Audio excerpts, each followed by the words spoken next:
Hare Krishna Krishna Krishna Hare Hare, Hare Ram Ram Ram Hare Hare, Hare Krishna Krishna Krishna Hare Hare, Hare Ram Ram Ram. Hare Krishna Krishna Krishna Hare Hare, Hare Ram Ram Hare Hare, Hare Krishna Krishna Krishna Hare Hare, Ram Ram. Hare Krishna Krishna Krishna Hare Hare, Hare Ram Ram. Hare Krishna Krishna Krishna Hare Hare, Hare Ram Ram. Hare Krishna Krishna Krishna Hare Hare, Hare Ram Ram Ram Hare Hare. Krishna Krishna Hare Hare, Hare Ram Ram Hare.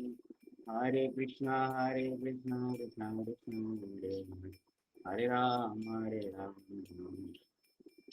Jai Gaura Hari Bol, Hari Bol, Hari Bol, Hari Bol. Jai Jai Prabhupada, Prabhupada, Prabhupada, Prabhupada. Jai Jai Gurudev, Gurudev, Gurudev.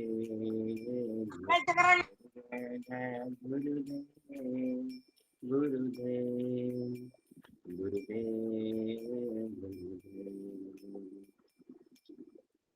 हरिनाम संकीर्तन यज्ञ की जय। रामचंद्रमूर्ति भगवान की जय। श्रील प्रभुपाद की जय। गौर प्रेमानंद। हरे कृष्णा। ओम नमो भगवते वासुदेवाय, ओम नमो भगवते वासुदेवाय, ओम नमो भगवते वासुदेवाय। नारायणं नमस्कृत्यं नरं चैव नरोत्तमं देवीं सरस्वतीं व्यासं ततो जयमुदीरये। नष्टप्रायेषु भद्रेषु नित्यं भागवतसेवया भगवतीरुत्तमश्लोके भक्तिर्भवतीष्टति। मूकं करोति वाचालं पङ्गुं लङ्घयते गिरिं यत्कृपातमहं वन्दे श्रीगुरुदेवतारं। यत्कृपातमहं वन्दे परमानन्दमाधवं श्रीचैतन्येश्वरम्। ओम ज्ञानतिमिरान्धस्य ज्ञानाञ्जनशलाकया चक्षुरुन्मीलितं येन तस्मै श्रीगुरुवे नमः। हरे कृष्णा कृष्णा कृष्णा हरे हरे, हरे राम राम राम हरे हरे. जय श्री प्रभुपाद की जय. അപ്പോൾ ഇന്ന് രാമചന്ദ്രമൂർത്തി അവതരിച്ച ദിവസമാണ്. അപ്പോൾ നവമി ദിവസത്തിലാണ് അദ്ദേഹം അവതരിച്ചതുകൊണ്ട് ഭഗവാന്റെ രാമനവമി എന്ന് പറയും. സന്ധ്യ വരെ ഉപവാസം, അത് കഴിഞ്ഞിട്ട് നമുക്ക് പ്രസാദം കഴിക്കാം. ചിലർ ഉച്ചവരെ എടുക്കാറുണ്ട്. ശരിക്കും സന്ധ്യ വരെയാണ് നമ്മുടെ കലണ്ടറിൽ മെൻഷൻ ചെയ്യുന്നത്. ഒന്ന് കുറച്ച് നമുക്ക് രാമായണം എല്ലാവർക്കും അറിയാം, രാമായണത്തിനെ കുറിച്ച്. എന്നാൽ രാമായണത്തിലെ ഒന്ന് രണ്ട് പ്രധാനമായിട്ടുള്ള കാര്യങ്ങളെ കുറിച്ച് നമുക്കൊന്ന് ഇവിടെ ഡിസ്കസ് ചെയ്യാം. അതായത് രാമായണം എന്ന് പറയുമ്പോൾ തന്നെ വളരെ ഒരു സന്തോഷമായ കാര്യമാണ്. എത്ര പ്രാവശ്യം കേട്ടാലും ശരി തന്നെ രാമായണം കേൾക്കും തോറും നമുക്ക് ആ സന്തോഷം കൂടിക്കൊണ്ടേ വരും. കാരണം കൃഷ്ണ എന്ന് പറയുമ്പോൾ എല്ലാത്തെയും ആകർഷിക്കുന്നവൻ എന്നാണ് അർത്ഥം. രാമ എന്ന് പറഞ്ഞാൽ രമിപ്പിക്കുന്നവൻ എന്നാണ്, സന്തോഷം പ്രദാനം ചെയ്യുന്നവൻ എന്നാണ്. അപ്പം ഭഗവാന്റെ അടുത്ത് നമ്മൾ ആകർഷണവും ഉണ്ടാകണം, പക്ഷെ അതേ സമയത്ത് നമുക്ക് സന്തോഷവും ഉണ്ടാകണം. അതുകൊണ്ടാണ് നമ്മൾ ഹരിനാമം ജപിക്കുന്നത്. ഹരേ കൃഷ്ണ കൃഷ്ണ കൃഷ്ണ ഹരേ ഹരേ, ഹരേ രാമ രാമ രാമ ഹരേ ഹരേ എന്ന് ജപിക്കും. അപ്പൊ നമുക്ക് കൃഷ്ണ എന്ന് പറയുമ്പോൾ ആ മന്ത്രത്തിലെ കൃഷ്ണന്റെ അടുത്ത് നമുക്കൊരു ആകർഷണം ഉണ്ടാകും.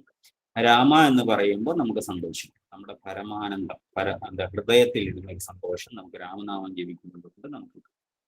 പിന്നെ ഹരേ എന്ന് പറഞ്ഞാൽ ഇവരുടെ രണ്ടുപേരുടെയും നാമം ജപിക്കണമെങ്കിൽ, രാമന്റെയും കൃഷ്ണന്റെയും രാമം നമുക്ക് നമ്മളെ ഉരുവിടണമെങ്കിൽ അതിനൊരു ശക്തി വേണം, അനുഗ്രഹം വേണം. അനുഗ്രഹം ഇല്ലാത്ത ഒരു വ്യക്തിക്ക് രാമനാമം ജപിക്കാൻ സാധിക്കില്ല, കൃഷ്ണനാമം ജപിക്കാൻ സാധിക്കില്ല. കൃഷ്ണ രാമ എന്നൊക്കെ ജപിക്കണമെങ്കിൽ അതിന് നമുക്ക് തീർച്ചയായും അനുഗ്രഹം വേണം. പക്ഷെ ഇവിടെ ആരാ അനുഗ്രഹം തരുന്നു എന്ന് ചോദിച്ചു കഴിഞ്ഞാൽ ശ്രീമതി രാധാറാണിയാണ് നമുക്ക് അനുഗ്രഹം തന്നിട്ടുള്ളത്. അപ്പോ ഇവിടെ ഹരേ എന്ന് പറയുന്നത് വേറെ ആരുമല്ല, ശ്രീമതി രാധാറാണിയാണ്. രാധാറാണിയെ ഹരേ എന്നാണ് പറയുന്നത്. അപ്പോൾ രാധാറാണിയുടെ ശക്തിയും അനുഗ്രഹവും ഉള്ളത് കൊണ്ടാണ് നമ്മൾ കൃഷ്ണ രാമ എന്ന് ജപിക്കുന്നത്. അപ്പൊ കലിയുഗത്തിലെ വളരെ ഏറ്റവും പരമപ്രധാനമായ മന്ത്രമായ ഹരേ കൃഷ്ണ മഹാമന്ത്രം നമ്മൾ ജപിക്കാറ്. സോ അതില് വളരെ ഇമ്പോർട്ടൻ്റ് ആയിട്ടുള്ള ഒരു കാര്യം. അപ്പോ ആ രാമായണം മാസം മുഴുവനും ആൾക്കാർ കർക്കിടക മാസത്തിൽ വായിക്കാറുണ്ട്, മുഴുവനും വായിക്കാറുണ്ട്. അപ്പോൾ ശരിക്കും ആൾക്കാർ തുടങ്ങുമ്പോൾ ഒരു മടിയും ഒക്കെ ഉണ്ടായിരുന്നാലും അത് വായിച്ച് വായിച്ച് ഒരു ദിവസം ഒരാഴ്ചയൊക്കെ കഴിയുമ്പോൾ പിന്നെ ഭയങ്കരമായിട്ട് രസമായിട്ട് ആൾക്കാർ വായിക്കാറുണ്ട്, ആ കഥയിൽ എന്താ പറയുക ലയിക്കാറുണ്ട്. അപ്പൊ എന്തുകൊണ്ടാണ് എന്ന് ചോദിച്ചു കഴിഞ്ഞാൽ അതില് ഭഗവാൻ തന്നെ പറയുന്നുണ്ട്, കഥയന്തസ്ഥ മാമ്യത്യം ദുഷ്യന്തീച്ച രമന്തിച്ച. ഭഗവാന്റെ കഥ കേൾക്കുന്നത് വളരെ രമന്തിച്ച സന്തോഷം പ്രദാനം ചെയ്യുമെന്ന് പറയും. അത് മാത്രമല്ല, ഭഗവാന്റെ കഥ കേൾക്കുന്നത് കൊണ്ട് മാത്രം നമ്മുടെ ഹൃദയത്തിലെ മാലിന്യങ്ങളെല്ലാം ഇല്ലാതെയായി. കെട്ടുപാടുകൾ, അതായത് നമ്മളെ ഭൗതികമായ എന്താ പറയാ ഒരു ബോണ്ടേജിലുണ്ടാവും, കെട്ടിപ്പിണഞ്ഞിരിക്കും നമ്മൾ. ആ ത്രിഗുണമൊക്കെ നമുക്ക് നമ്മളിൽ നിന്ന് വിട്ടുപോകും. അപ്പൊ അതിനെന്ത് വേണം? ഭഗവാന്റെ കഥകൾ. അപ്പൊ അതുകൊണ്ടാണ് ശ്രീമദ് ഭാഗവതത്തിൽ പറയുന്നുണ്ട്, ശൃൺവതാം സ്വഹത കൃഷ്ണ പുണ്യശ്രവണ കീർത്തനം. ഭഗവാന്റെ സ്വകഥ, അദ്ദേഹത്തിന്റെ കഥ കേൾക്കുന്നത് പുണ്യശ്രവണ കീർത്തനം. ഹൃദയന്തസ്തോഹി അഭദ്രാണി വിധിനോദി സുഖസ്വതാം. ആ ഹൃദയത്തിലുള്ള അഭദ്രാണി അതെല്ലാം നഷ്ടപ്പെട്ട് വിധിനോദി സുഖസ്വതാം. അപ്പൊ അത്രയും നമുക്ക് ആ കഥ കേൾക്കുന്നത് കൊണ്ട് മാത്രം നമുക്ക് ആരസാകാം. പക്ഷെ എന്നിരുന്നാലും കഥ മാത്രം കേൾക്കുമ്പോൾ നമുക്കൊരു സന്തോഷം ഉണ്ടാകും, പക്ഷെ നമ്മളില് ഒരു അനുഗ്രഹം ഉണ്ടാവും, സന്തോഷം ഉണ്ടാവും. എന്നിരുന്നാലും നമ്മുടെ ശക്തി അല്ലെങ്കിൽ നമ്മുടെ ഇന്റലിജന്റ് ബുദ്ധി ഭഗവത് കാര്യത്തിൽ ഏർപ്പെടണമെങ്കിൽ അതിൻ്റെ ആഴമായിട്ടുള്ള കാര്യങ്ങളും കൂടെ മനസ്സിലാക്കണം. എന്തിനാണ് ഭഗവാൻ ഈ ലീല ചെയ്തത്? ഈ ലീല കൊണ്ട് എന്താണ്? ഭഗവാൻ എന്തിനാ ഓരോ ലീല ചെയ്യേണ്ട ആവശ്യമുണ്ടോ? ഭൗതിക ലോകത്തിൽ ഭഗവാൻ ഇറങ്ങി വന്നിട്ട് കൗശല്യ വന്നിട്ട് എന്താ പറയാ അല്ലെങ്കിൽ കൈകേയി വന്നിട്ട് രാമചന്ദ്രമൂർത്തിയുടെ ഭരണം പിടിച്ച് മേടിച്ചിട്ട് ഭരത ചക്രവർത്തിക്ക് ഭരണം കൊടുക്കണമെന്ന് ആവശ്യപ്പെടുമ്പോൾ അതുകൊണ്ട് രാമചന്ദ്രമൂർത്തി കാട്ടിൽ പോകേണ്ട ഒരു അവസ്ഥ ഉണ്ടായി. അപ്പൊ അങ്ങനെ ഒരു സ്ത്രീ വിചാരിച്ചാൽ പരമപുരുഷനായ ഭഗവാനെ എങ്ങനെ കാട്ടിലയക്കാൻ പറ്റും? കാരണം ഭഗവാൻ എല്ലാ വ്യക്തികളെയും നിയന്ത്രിക്കുന്ന വ്യക്തിയാണ്. പക്ഷെ ഭഗവാൻ എങ്ങനെയാണ് ഒരു സ്ത്രീ കൺട്രോൾ ചെയ്തു, അവരുടെ ഇൻഫ്ലുവൻസ് എങ്ങനെയാണ് ഭഗവാനെ അഫക്റ്റ് ചെയ്തു എന്ന് നമ്മൾ നോക്കുമ്പോൾ, അല്ലെങ്കിൽ ഭഗവാൻ രാമചന്ദ്രമൂർത്തി ഭഗവാൻ വിചാരിച്ചാൽ ഈ പ്രപഞ്ചത്തെ കൺട്രോളിൽ കൊണ്ടുവരാൻ പറ്റും, പ്രപഞ്ചത്തിനെ കൈക്കകത്ത് ഒതുക്കാൻ പറ്റും. ആ ഭഗവാൻ എല്ലാ ദേവന്മാരും കിരീടം ഭഗവാന്റെ കാൽക്കീഴിൽ വെച്ചിട്ട് നമസ്കരിച്ചു കൊണ്ടിരിക്കുകയാണ്. ഭഗവാനെ സേവനം തരൂ, ഞങ്ങൾ സേവനം ചെയ്യാം എന്ന് പറഞ്ഞിട്ട് അങ്ങനത്തെ വ്യക്തി, അങ്ങനത്തെ പരമപുരുഷനായ ഭഗവാൻ സാധാരണ കുരങ്ങന്മാരുടെ അടുത്ത് പോയിട്ട് സഹായം ചോദിക്കും. സീതയെ മീട്ട് കൊണ്ടുവരാൻ, സീതയെ തിരിച്ചു കൊണ്ടുവരാനായിട്ട് ആരെടുത്താ പോയി സഹായം ചോദിച്ചത്? സാധാരണ കുരങ്ങന്മാരുടെ അടുത്ത്. അപ്പൊ അതിന്റെ ആവശ്യം ഉണ്ടോ? അപ്പൊ എന്തിനാ ഭഗവാൻ ഒരു കുരങ്ങന്മാരുടെ അടുത്ത് പോയി സഹായം ചോദിക്കേണ്ട ആവശ്യം എന്തായിരിക്കുന്നത്? പരമപുരുഷനല്ലേ. ഇനി കടലിനെ വറ്റിച്ചു കളയും എന്ന് രാമചന്ദ്രമൂർത്തി പറയാണ്. പക്ഷെ അതേ കടലിൽ പോയി, കടലിന്റെ മുന്നിൽ പോയി ഇരുന്നിട്ട് രാമചന്ദ്രമൂർത്തി എന്താ പറയാ കടലിനെ ആരാധിച്ചു, പ്രാർത്ഥിച്ചു, വഴിമാറാൻ വേണ്ടിയിട്ട് ആവശ്യപ്പെട്ടു. അങ്ങനെ ചെയ്യണം വിചാരിച്ചാൽ അങ്ങ് കടൽ മാറിത്തരും, അല്ലെങ്കിൽ വറ്റിക്കാൻ ഭഗവാൻ എന്തും ചെയ്യാൻ സാധിക്കും. പക്ഷെ ആ ഭഗവാൻ എന്തുകൊണ്ടാണ് ആ വരുണന്റെ പ്രാർത്ഥിക്കുകയും ആ കടലിനെ വഴിമാറി തരാനായിട്ട് ആവശ്യപ്പെടുന്നത്? എന്തുകൊണ്ടാണ്? കാട്ടിലെ നിസാരം ഒരു സാധാരണ ഒരു മനുഷ്യനെ പോലെ സീതയെ കാണാനില്ല എന്ന് പറഞ്ഞ് കരയുന്നു. ഭഗവാൻ എവിടെയാ കരയുന്നത്? പക്ഷെ ഇവിടെ എന്തിനാ ഭഗവാൻ കരയുന്നു എന്ന് ചോദിച്ചാൽ, ഭഗവാൻ എന്തുകൊണ്ടാണ് സീതാദേവിയെ പിരിഞ്ഞിരിക്കേണ്ട അവസ്ഥയുണ്ടായി, കുട്ടികളെ എന്തുകൊണ്ടാണ് പിരിഞ്ഞിരിക്കേണ്ട അവസ്ഥയുണ്ടായി എന്നെല്ലാം നമുക്ക് നോക്കുമ്പോൾ ഒരു സാധാരണ മനുഷ്യനാണെന്ന് തോന്നും. പക്ഷെ അല്ല. ഇവിടെയാണ് ലീല എന്ന് പറയുന്നത്. ലീല എന്ന് പറയുന്നതിനും കർമ്മ എന്ന് പറയുന്നതിനും വ്യത്യാസം. ഭൗതിക ലോകത്തിലെ എല്ലാ ജീവാത്മാക്കളും അനുഭവിക്കുന്നത് കർമ്മമാണ്. ഉള്ളി കർമ്മത്തിന് മേലെ എങ്ങനെയാണെന്ന് വെച്ചാൽ ഭഗവാൻ കർമ്മം ബന്ധമില്ല. ഭഗവാൻ എല്ലാം സ്വന്തം ഇച്ഛപ്രകാരം അഭിനയിക്കുകയാണ്. ഒരാളുടെ എന്താ പറയാ ഒരാൾ അഭിനയിക്കുകയാണ്. ഇപ്പൊ മോഹൻലാൽ ഒരു സിനിമ അഭിനയിക്കുകയാണെങ്കിൽ അത് അഭിനയമാണ്. ചിലപ്പോൾ അദ്ദേഹത്തിന് അവിടെ അസുഖം വന്നതുപോലെയും ഹോസ്പിറ്റലിൽ പോയതുപോലെയും സർജറി ചെയ്തതുപോലെയൊക്കെ നമുക്ക് കാണാൻ പറ്റും. ഇതൊരു അഭിനയമാണ്. പക്ഷെ മോഹൻലാൽ ഹെൽത്തിയാണ്, അവിടെ നന്നായിട്ടുണ്ടാവും. അപ്പോ കർമ്മത്തിന് അതേപോലെ ഭഗവാൻ ഇവിടെ ഒന്നും അഫക്റ്റ് ചെയ്യില്ല. ഈ മോഡ് ഓഫ് നേച്ചർ, ഈ ത്രിഗുണങ്ങളൊന്നും ഭഗവാനെ ബാധിക്കത്തില്ല. പക്ഷെ ഭഗവാൻ ഇവിടെ അഭിനയിക്കുകയാണ്. എന്തിനു വേണ്ടിയിട്ടാണ് അഭിനയിക്കുന്നത്? ആ രസം ഓരോരുത്തരെയും ഭഗവത് സേവനത്തിലോട്ട് ഭഗവാൻ കൊണ്ടുവരികയാണ്. ഓരോ പ്രവൃത്തിയിൽ കൂടെയും രാമചന്ദ്രമൂർത്തി എന്താ ചെയ്യുന്നത്? എല്ലാവരെയും ഭഗവത് സേവനത്തിലോട്ട് കൊണ്ടുവരികയാണ്. അപ്പൊ ആ ഒരു നോളജ് നമുക്ക് രാമായണം വായിക്കുമ്പോൾ നമുക്ക് ശരിക്കും വേണ്ടത് എന്താണെന്ന് ചോദിച്ചു കഴിഞ്ഞാൽ, നമുക്ക് രാമായണത്തിന്റെ ആ ഒരു നോളജ് നമുക്കുണ്ടാകും. ആ നോളജ് ഇല്ല എന്നുണ്ടെങ്കിൽ നമുക്ക് എക്സ്പീരിയൻസ് ചെയ്യാൻ പറ്റും. ആ രാമായണത്തിനെ അനുഭവിക്കാൻ സാധിക്കില്ല. നമുക്കൊരു ആത്മസാക്ഷാത്കാരം അവിടെ കിട്ടില്ല. അപ്പൊ അതുകൊണ്ടാണ് എന്ത് പറയുന്നത്, അതും നമുക്ക് ആവശ്യമാണ്. ഓരോ ലീല വെറുതെ കഥ വായിക്കുക, വെറുതെ ശ്ലോകം വായിക്കുന്നത് കൊണ്ടായില്ല. അതിന്റെ പൊരുൾ എന്താണ് എന്ന് നമ്മൾ പരമ്പരയിലെ ആചാര്യന്മാരുടെ ഓരോ ലെക്ചേഴ്സ് കേൾക്കുമ്പോൾ അവരുടെ എക്സ്പീരിയൻസ് അവർ പറയും. അങ്ങനെ വേണം നമ്മൾ രാമായണം പഠിക്കാൻ വേണ്ടി. അപ്പൊ രാമ എന്ന് പറഞ്ഞാൽ അർത്ഥം എന്താണ് എന്ന് ചോദിച്ചു കഴിഞ്ഞാൽ എന്താ പറയാ, സന്തോഷം പ്രദാനം ചെയ്യുന്നവൻ എന്നാണ് അർത്ഥം. അതായത് കടല് പോലെ സന്തോഷം വെച്ചിരിക്കുന്ന ഒരു വ്യക്തിയാണ് രാമചന്ദ്രമൂർത്തി. ആ രാമചന്ദ്രമൂർത്തിയെ നമ്മൾ സേവനം ചെയ്ത് പ്രീതിപ്പെടുത്തിയാൽ നമുക്കും തീർച്ചയായിട്ടും സന്തോഷം കിട്ടും. പക്ഷെ നമുക്ക് സന്തോഷം ആവശ്യമാണ്. പക്ഷെ നമ്മൾ സന്തോഷം എവിടെയാ തേടുന്നു വെച്ചാൽ ഭൗതിക ഓരോ വസ്തുക്കളിലും നമ്മൾ സന്തോഷം തേടും. സിനിമയ്ക്ക് പോയാൽ സന്തോഷം കിട്ടുമോ? മൊബൈൽ വാച്ച് ചെയ്താൽ സന്തോഷം കിട്ടുമോ? ആ സാധനം വാങ്ങിച്ചാൽ സന്തോഷം കിട്ടുമോ? അത് വാങ്ങിച്ചു കൊടുത്താൽ സന്തോഷം കിട്ടുമോ എന്നെല്ലാം പറഞ്ഞ് നമ്മൾ സന്തോഷം അന്വേഷിച്ച് നടക്കുകയാണ്. പക്ഷെ ഇവിടെ എല്ലാം കിട്ടുന്നതെല്ലാം താൽക്കാലികമായ സന്തോഷം. പക്ഷെ യഥാർത്ഥ സന്തോഷം എവിടെയായിരിക്കുന്നത്? പരമപുരുഷനായ ഭഗവാനെ സേവിക്കുമ്പോൾ. കാരണം രാമചന്ദ്രമൂർത്തിയെ കണ്ടാൽ തന്നെ ആ സൗന്ദര്യത്തിൽ നമ്മൾ അട്രാക്ട്. രാമചന്ദ്രമൂർത്തിയെ കണ്ടാൽ തന്നെ സന്തോഷം ഉണ്ടാവും. ആ സൗന്ദര്യം കണ്ട നല്ല ഒരു പയ്യനെ, ചെറുപ്പക്കാരെ പയ്യന് ഒരു പെൺകുട്ടിയുടെ സൗന്ദര്യം കാണുമ്പോൾ അവന് സന്തോഷം. ഒരു പെൺകുട്ടിക്ക് ഒരു പയ്യനെ കാണുമ്പോൾ സന്തോഷം ഉണ്ടാവും. ഇതെല്ലാം താൽക്കാലികമാണ്, ടെമ്പററിയാണ്. ചിലപ്പോൾ കല്യാണം കഴിഞ്ഞാൽ ആ സന്തോഷം പോകും. അത് കുറച്ചും കൂടെ വയസ്സാകും, കുറച്ചും കൂടെ സന്തോഷം പോകും. അപ്പോൾ അവരുടെ അട്രാക്ഷൻ എല്ലാം ഭൗതികമായിട്ടുള്ളതാണ്, അത് താൽക്കാലികമായിട്ടുള്ളതാണ്. അതുകൊണ്ടാണ് അത് നഷ്ടപ്പെട്ടു പോകുന്നത്. പക്ഷെ ഭഗവാൻ അങ്ങനെയല്ല. നവയൗവനം എന്നും ചെറുപ്പമായിട്ടിരിക്കുന്നു, എന്നും സന്തോഷമായിട്ടിരിക്കുന്നു. അത് കാണുമ്പോൾ നമുക്ക് അട്രാക്ഷൻ. അതാണ് രാമചന്ദ്രമൂർത്തി. അതിപ്പം മെറ്റീരിയലി നമുക്ക് ഒരിക്കലും ആരെ നമുക്ക് കമ്പയർ ചെയ്യാൻ പറ്റില്ല, ഭഗവാനെ കമ്പയർ ചെയ്യാൻ പറ്റില്ല. ഭൗതിക ലോകത്തിൽ അങ്ങനെയാണ്. എല്ലാത്തിലും നമുക്ക് എന്തെങ്കിലും ഓഫറൊക്കെ കിട്ടും. സാധാരണ നമ്മുടെ സന്തോഷം എങ്ങനെയാണെന്ന് വെച്ചാൽ, എവിടെയെങ്കിലും ഒരു സൂപ്പർ മാർക്കറ്റിൽ കുറേ സാധനം വാങ്ങിച്ച് നമ്മൾ പൈസ അങ്ങോട്ട് കൊടുക്കുകയാണ്. കൊടുത്തിട്ട് അവനൊരു ഗിഫ്റ്റ് തരും. ഇത്ര രൂപയ്ക്ക് മേടിച്ചതുകൊണ്ട് ഈ സാധനം നിങ്ങൾക്ക് ഗിഫ്റ്റ് ആയിട്ട് തന്നു എന്ന് പറയും നമുക്കൊരു സന്തോഷം. പക്ഷെ അതൊന്നും യഥാർത്ഥ സന്തോഷമല്ല എന്ന് നമുക്ക് മനസ്സിലാക്കാൻ പറ്റും. അപ്പൊ അതുകൊണ്ട് രാമായണത്തിൽ നമ്മൾ എന്താണ് മനസ്സിലാക്കേണ്ടത് എന്ന് ചോദിച്ചു കഴിഞ്ഞാൽ, രാമായണത്തിൽ കൂടെ ഭഗവാൻ ഡിവോഷണൽ സർവീസ്, ഭക്തിയുത സേവനം ഓരോ ക്യാരക്ടറും അതിൽ ചെയ്യുന്നു. ഓരോരുത്തരും രാമായണത്തിലെ ഭക്തിയുത സേവനം ചെയ്യുന്നുണ്ട്. അതാണ് രാമായണത്തിലെ വലിയ വിശേഷമായിട്ടുള്ള ഒരു കാര്യം എന്ന് പറയുന്നത്.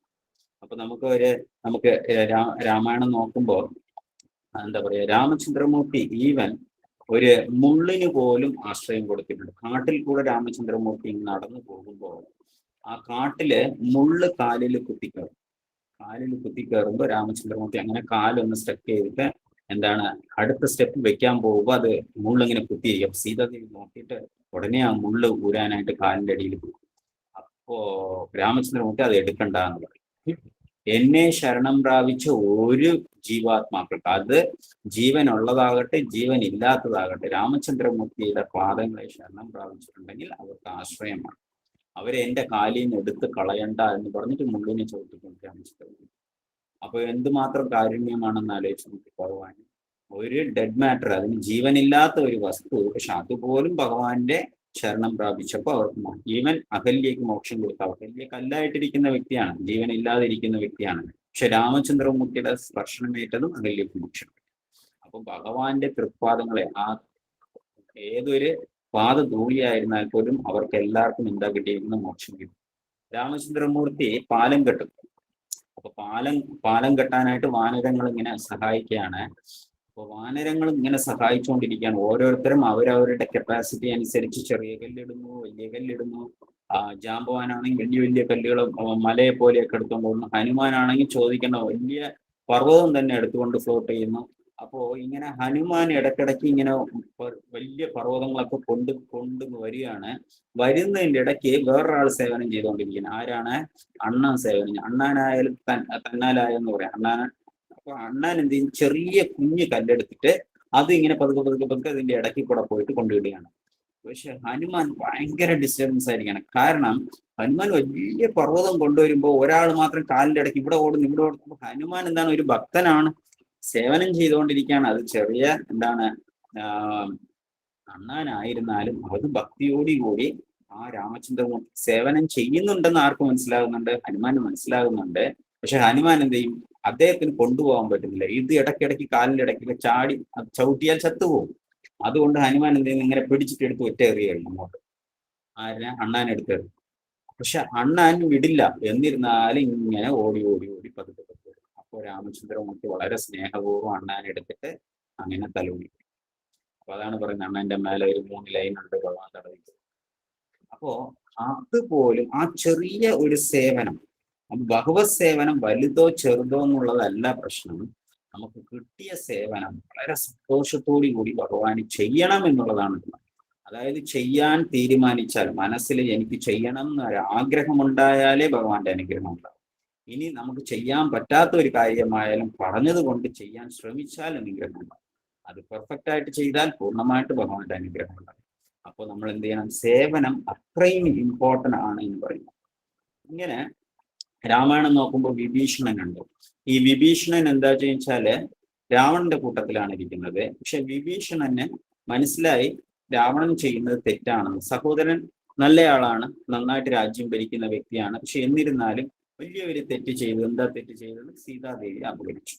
സീതാദേവി അന്യപുരുഷന്റെ ഭാര്യയാണ്. അവരെ ഒരിക്കലും എന്ത് ചെയ്യാൻ പാടില്ല, അപഹരിക്കാൻ പാടില്ല. ആ തെറ്റാണ് ആര് ചെയ്തത്? രാവണൻ ചെയ്തു. അപ്പോ അതുകൊണ്ട് വിഭീഷണൻ നേരെ രാവണന്റെ അടുത്ത് ചെന്ന് പറയും, ചെയ്യാൻ പാടില്ലാത്ത തെറ്റാണ് അങ്ങ് ചെയ്തത് എന്ന് പറയും. പക്ഷെ രാവണൻ കേൾക്കില്ല. കാരണം ഇവിടെ ആരൊക്കെയാ സംസാരിക്കുന്നത്? ശൂർപ്പണഖ പോയി പറയുന്നു, നിനക്ക് ചേരുന്ന പെണ്ണാണ്, സാധാരണ മനുഷ്യനായ രാമനാണ് കെട്ടിയിരിക്കുന്നത്. പക്ഷെ നീ ദേവനെ പോലെയാണ്, ശക്തിമാനാണ്, നിനക്കാണ് ആ പെണ്ണ് ചേരും, അതുകൊണ്ട് നീ തന്നെ കെട്ടണം എന്നെല്ലാം പറയുന്നത് കൊണ്ട് ആ കാമം കയറിയിട്ട് രാവണന് മൊത്തവും ബ്ലൈൻഡ് ആയി. എന്നിട്ട് എന്താ ചെയ്തത്? സീതയെ അപഹരിക്കാൻ. അപ്പൊ ആ വലിയ തെറ്റ് ചെയ്തിരുന്നത് കൊണ്ട് വിഭീഷണൻ ബുദ്ധിയുള്ള വ്യക്തിയാണ്. അതുകൊണ്ട് എന്ത് ചെയ്തു? തെറ്റായ വ്യക്തിയുടെ കൂടെ നിൽക്കാതെ രാമചന്ദ്രമൂർത്തിയുടെ കൂടെ വരണമെന്ന് തീരുമാനിച്ചിട്ട് അതേ സമയത്ത് ഇവിടെ രാമേശ്വരത്തിന്റെ ബോർഡറിൽ ഇരുന്നു കൊണ്ട് ഇവർ എങ്ങനെ പ്ലാൻ ചെയ്തുകൊണ്ടിരിക്കുകയാണ്, എങ്ങനെ പാലം കെട്ടി അങ്ങോട്ട് പോകണമെന്നെല്ലാം അവർ പ്ലാൻ ചെയ്തുകൊണ്ടിരിക്കുമ്പോൾ വിഭീഷണൻ ആകാശത്തിൽ കൂടെ പുറപ്പെട്ട്. അപ്പൊ വിഭീഷണൻ വരുന്നത് കണ്ടിട്ട് ജാംബവാനും മറ്റേ വാലിയും സുഗ്രീവനും എല്ലാവരും കൂടെ ചേർന്ന് എന്താ ചോദിച്ചാല്, സുഗ്രീവനും വിഭീഷണനും മറ്റ് വാനരങ്ങളും എല്ലാവരും ചേർന്ന് പറയും, ഒരിക്കലും ഇയാളെ വിശ്വസിക്കാൻ പാടില്ല. കാരണം അസുരന്മാരുടെ കൂട്ടത്തിൽ നിന്നാണ് വന്നിരിക്കുന്നത്. നമ്മുടെ കൂടെ ഇരുന്നിട്ട് ഒറ്റനെ പോലെ പ്രവർത്തിക്കുമെന്ന് പറയും. ഇവിടുത്തെ എല്ലാ ഇൻഫർമേഷനും രാവണനെ കൊണ്ട് കൊടുക്കാൻ വേണ്ടിയിട്ടാണ് വന്നിരിക്കുന്നത്. അസുരന്മാരെ നമുക്ക് വിശ്വസിക്കാൻ പറ്റില്ല, ആരും കേട്ടില്ല. അപ്പോ പലരും, അപ്പൊ ലക്ഷ്മണനും പറയാം അവർ പറയുന്നതിൽ കാര്യമുണ്ട് എന്ന് പറയും രാമചന്ദ്രമൂർത്തി. അപ്പൊ രാമചന്ദ്രമൂർത്തി ചിരിച്ചുകൊണ്ടേയിരിക്കും. ശരി, നിങ്ങൾ തന്നെ തീരുമാനിക്കൂ എന്ന് പറയും. രാമചന്ദ്രമൂർത്തി പറയില്ല, ചേർക്കണ്ടെന്ന് പറയില്ല. എല്ലാവരുടെ അടുത്ത് പറയും, നിങ്ങൾ തന്നെ വിഭീഷണനെ ചേർക്കണോ വേണ്ടോ നിങ്ങളെല്ലാവരും കൂടെ ആലോചിച്ച് തീരുമാനമെടുക്കൂ എന്ന് പറഞ്ഞ് അവരുടെ. അപ്പൊ അവരെല്ലാവരും പറയും, ഒരിക്കലും പറ്റില്ല, വിശ്വസിക്കാനേ പറ്റില്ല. അപ്പൊ വിഭീഷണൻ ഒരു കാര്യം പറയും. എന്താണെന്ന് വെച്ച് കഴിഞ്ഞാൽ പറയും, അഥവാ ഞാൻ ഒറ്റനായിട്ട് നിങ്ങൾക്ക് തോന്നിയാൽ, ഞാനൊരു തെറ്റ് ചെയ്താൽ അടുത്ത ജന്മത്ത് ഞാനൊരു ആധ്യാത്മിക ഗുരുവായിട്ടൊന്ന് ജനിക്കാൻ. അപ്പൊ ആദ്യം എന്തൊക്കെയോ പറഞ്ഞിട്ട് അവരാരും വിശ്വസിച്ചില്ല. ഞാനില്ല, ഞാൻ ഉള്ളതാണ്. ശരിക്കും രാമചന്ദ്രമൂർത്തി ഇഷ്ടപ്പെട്ടാണ് വരുന്നത്. അദ്ദേഹം എൻ്റെ നാഥനാണ്, എനിക്ക് രാമചന്ദ്രമൂർത്തിയെ തന്നെ സേവനം ചെയ്യണം എന്നെല്ലാം പറഞ്ഞു. എൻ്റെ സഹോദരൻ തെറ്റാണ് ചെയ്തിരിക്കുന്നു എന്നെല്ലാം പറഞ്ഞപ്പോൾ ഒന്നും വിശ്വസിച്ചില്ല. പക്ഷെ ഇപ്പൊ എന്ത് പറഞ്ഞു? അഥവാ ഞാൻ നിങ്ങളെ ചതിക്കുകയാണെങ്കിൽ, തെറ്റ് ചെയ്യുകയാണെങ്കിൽ അടുത്ത ജന്മത്തിൽ കലിയുഗത്തില് ഞാൻ ആരായിട്ടൊന്നും ജനിക്കാം, കലിയുഗത്തില് ആധ്യാത്മിക ഗുരുവായിട്ടൊന്നും ചേരാം. അപ്പൊ എല്ലാവരും ഒന്നിച്ച് പറയും, ശരി, എങ്കിൽ നമുക്ക് ആരെ സ്വീകരിക്കാം? വിഭീഷണനെ സ്വീകരിക്കാം. വിഭീഷണൻ പറഞ്ഞത് ശരിയാണ്. കാരണം കലിയുഗത്തിലെ ഒരു ആധ്യാത്മിക ഗുരുവായിട്ട് വരിക എന്ന് പറഞ്ഞാൽ പ്രയാസം. വേറെ എന്തായിട്ട് വേണമെങ്കിലും വരും, എന്ത് വേണമെങ്കിലും ആവാം. പക്ഷെ ഒരു ആധ്യാത്മിക ഗുരു ആവുക എന്ന് പറഞ്ഞാൽ, കാരണം ഒരു ക്വാളിറ്റിയും ഇല്ലാത്ത ഒരു വ്യക്തിയെ കൊണ്ട് നാമജപം ചെയ്യിപ്പിക്കുകയും അവരെ ഡിവോഷണൽ സർവീസിൽ കൊണ്ടുവരികയും അവരെ കൃഷ്ണന്റെ അടുത്ത് എത്തിക്കുക എന്ന് പറഞ്ഞാൽ അതിൽ പരം വലിയൊരു എന്താ പറയുക പ്രയാസമുള്ള കാര്യമില്ല. അപ്പൊ ആ ദൗത്യം ഏറ്റെടുക്കാം എന്ന് പറഞ്ഞതും ഇമ്മീഡിയറ്റ് ആയിട്ട് എല്ലാവരും എന്ത് ചെയ്യും? തൻ്റെയോടൊപ്പം ചേർക്കും. അങ്ങനെ വിഭീഷണനെ എല്ലാവരും ചേർത്തു. ഇപ്പൊ വിഭീഷണന്റെ ഡിവോഷൻ അവർ മനസ്സിലാക്കി. ഇത്രയും ഭഗവാൻ രാമചന്ദ്രമൂർത്തിയുടെ അടുത്ത് അദ്ദേഹത്തിന് താല്പര്യമുണ്ട്, ഇഷ്ടമുണ്ട് എന്ന് മനസ്സിലാക്കി. അത് മാത്രമല്ല വിഭീഷണൻ എന്താ ചെയ്യുന്ന വെച്ചാല് ഈ അവിടെ ഇരിക്കുമ്പോൾ തന്നെ, ലങ്കയിൽ ഇരിക്കുമ്പോൾ തന്നെ വിഭീഷണന്റെ ക്വാർട്ടേഴ്സ് മാത്രം ഹനുമാൻ അവിടെ പോകുമ്പോൾ നോക്കും, എല്ലായിടത്തും കാണുന്നത് പോലെയുള്ള വിഭീഷണന്റെ റൂമിനകത്ത് മാത്രം വിളക്ക് വെച്ചിരിക്കുന്നു, രാമനാമം കേൾക്കുന്നു. അപ്പൊ ഹനുമാന് തന്നെ ഭയങ്കര സന്തോഷമായി. എന്നിട്ട് വിഭീഷണന്റെ ക്വാർട്ടേഴ്സ് വീട്ടിനകത്തെല്ലാം രാമ രാമ രാമ രാമ എന്ന് എഴുതി വെച്ചിരിക്കണം, മൊത്തം ചുമരിൽ.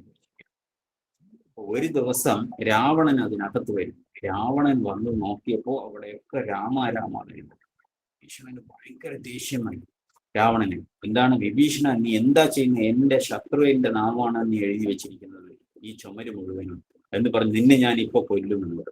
അപ്പൊ പറയും, അല്ല ചേട്ടാ, തെറ്റിദ്ധരിക്കരുത്, ഞാൻ വേറെ ആരുടെ നാമമല്ല, അങ്ങയുടെ നാമമാണ് എഴുതിയത്. എന്റെ നാമമാണ് രാമ എന്ന് എഴുതിയിട്ട് എന്റെ നാമം എങ്ങനെയായി? രാ എന്ന് പറയുന്നത് രാവണൻ, മാ എന്ന് പറഞ്ഞാൽ മണ്ഡോദരി, അതുകൊണ്ടാണ് രാമ എന്ന് ഞാൻ എഴുതിയത്. അപ്പൊ രാവണൻ ഭയങ്കര സന്തോഷം.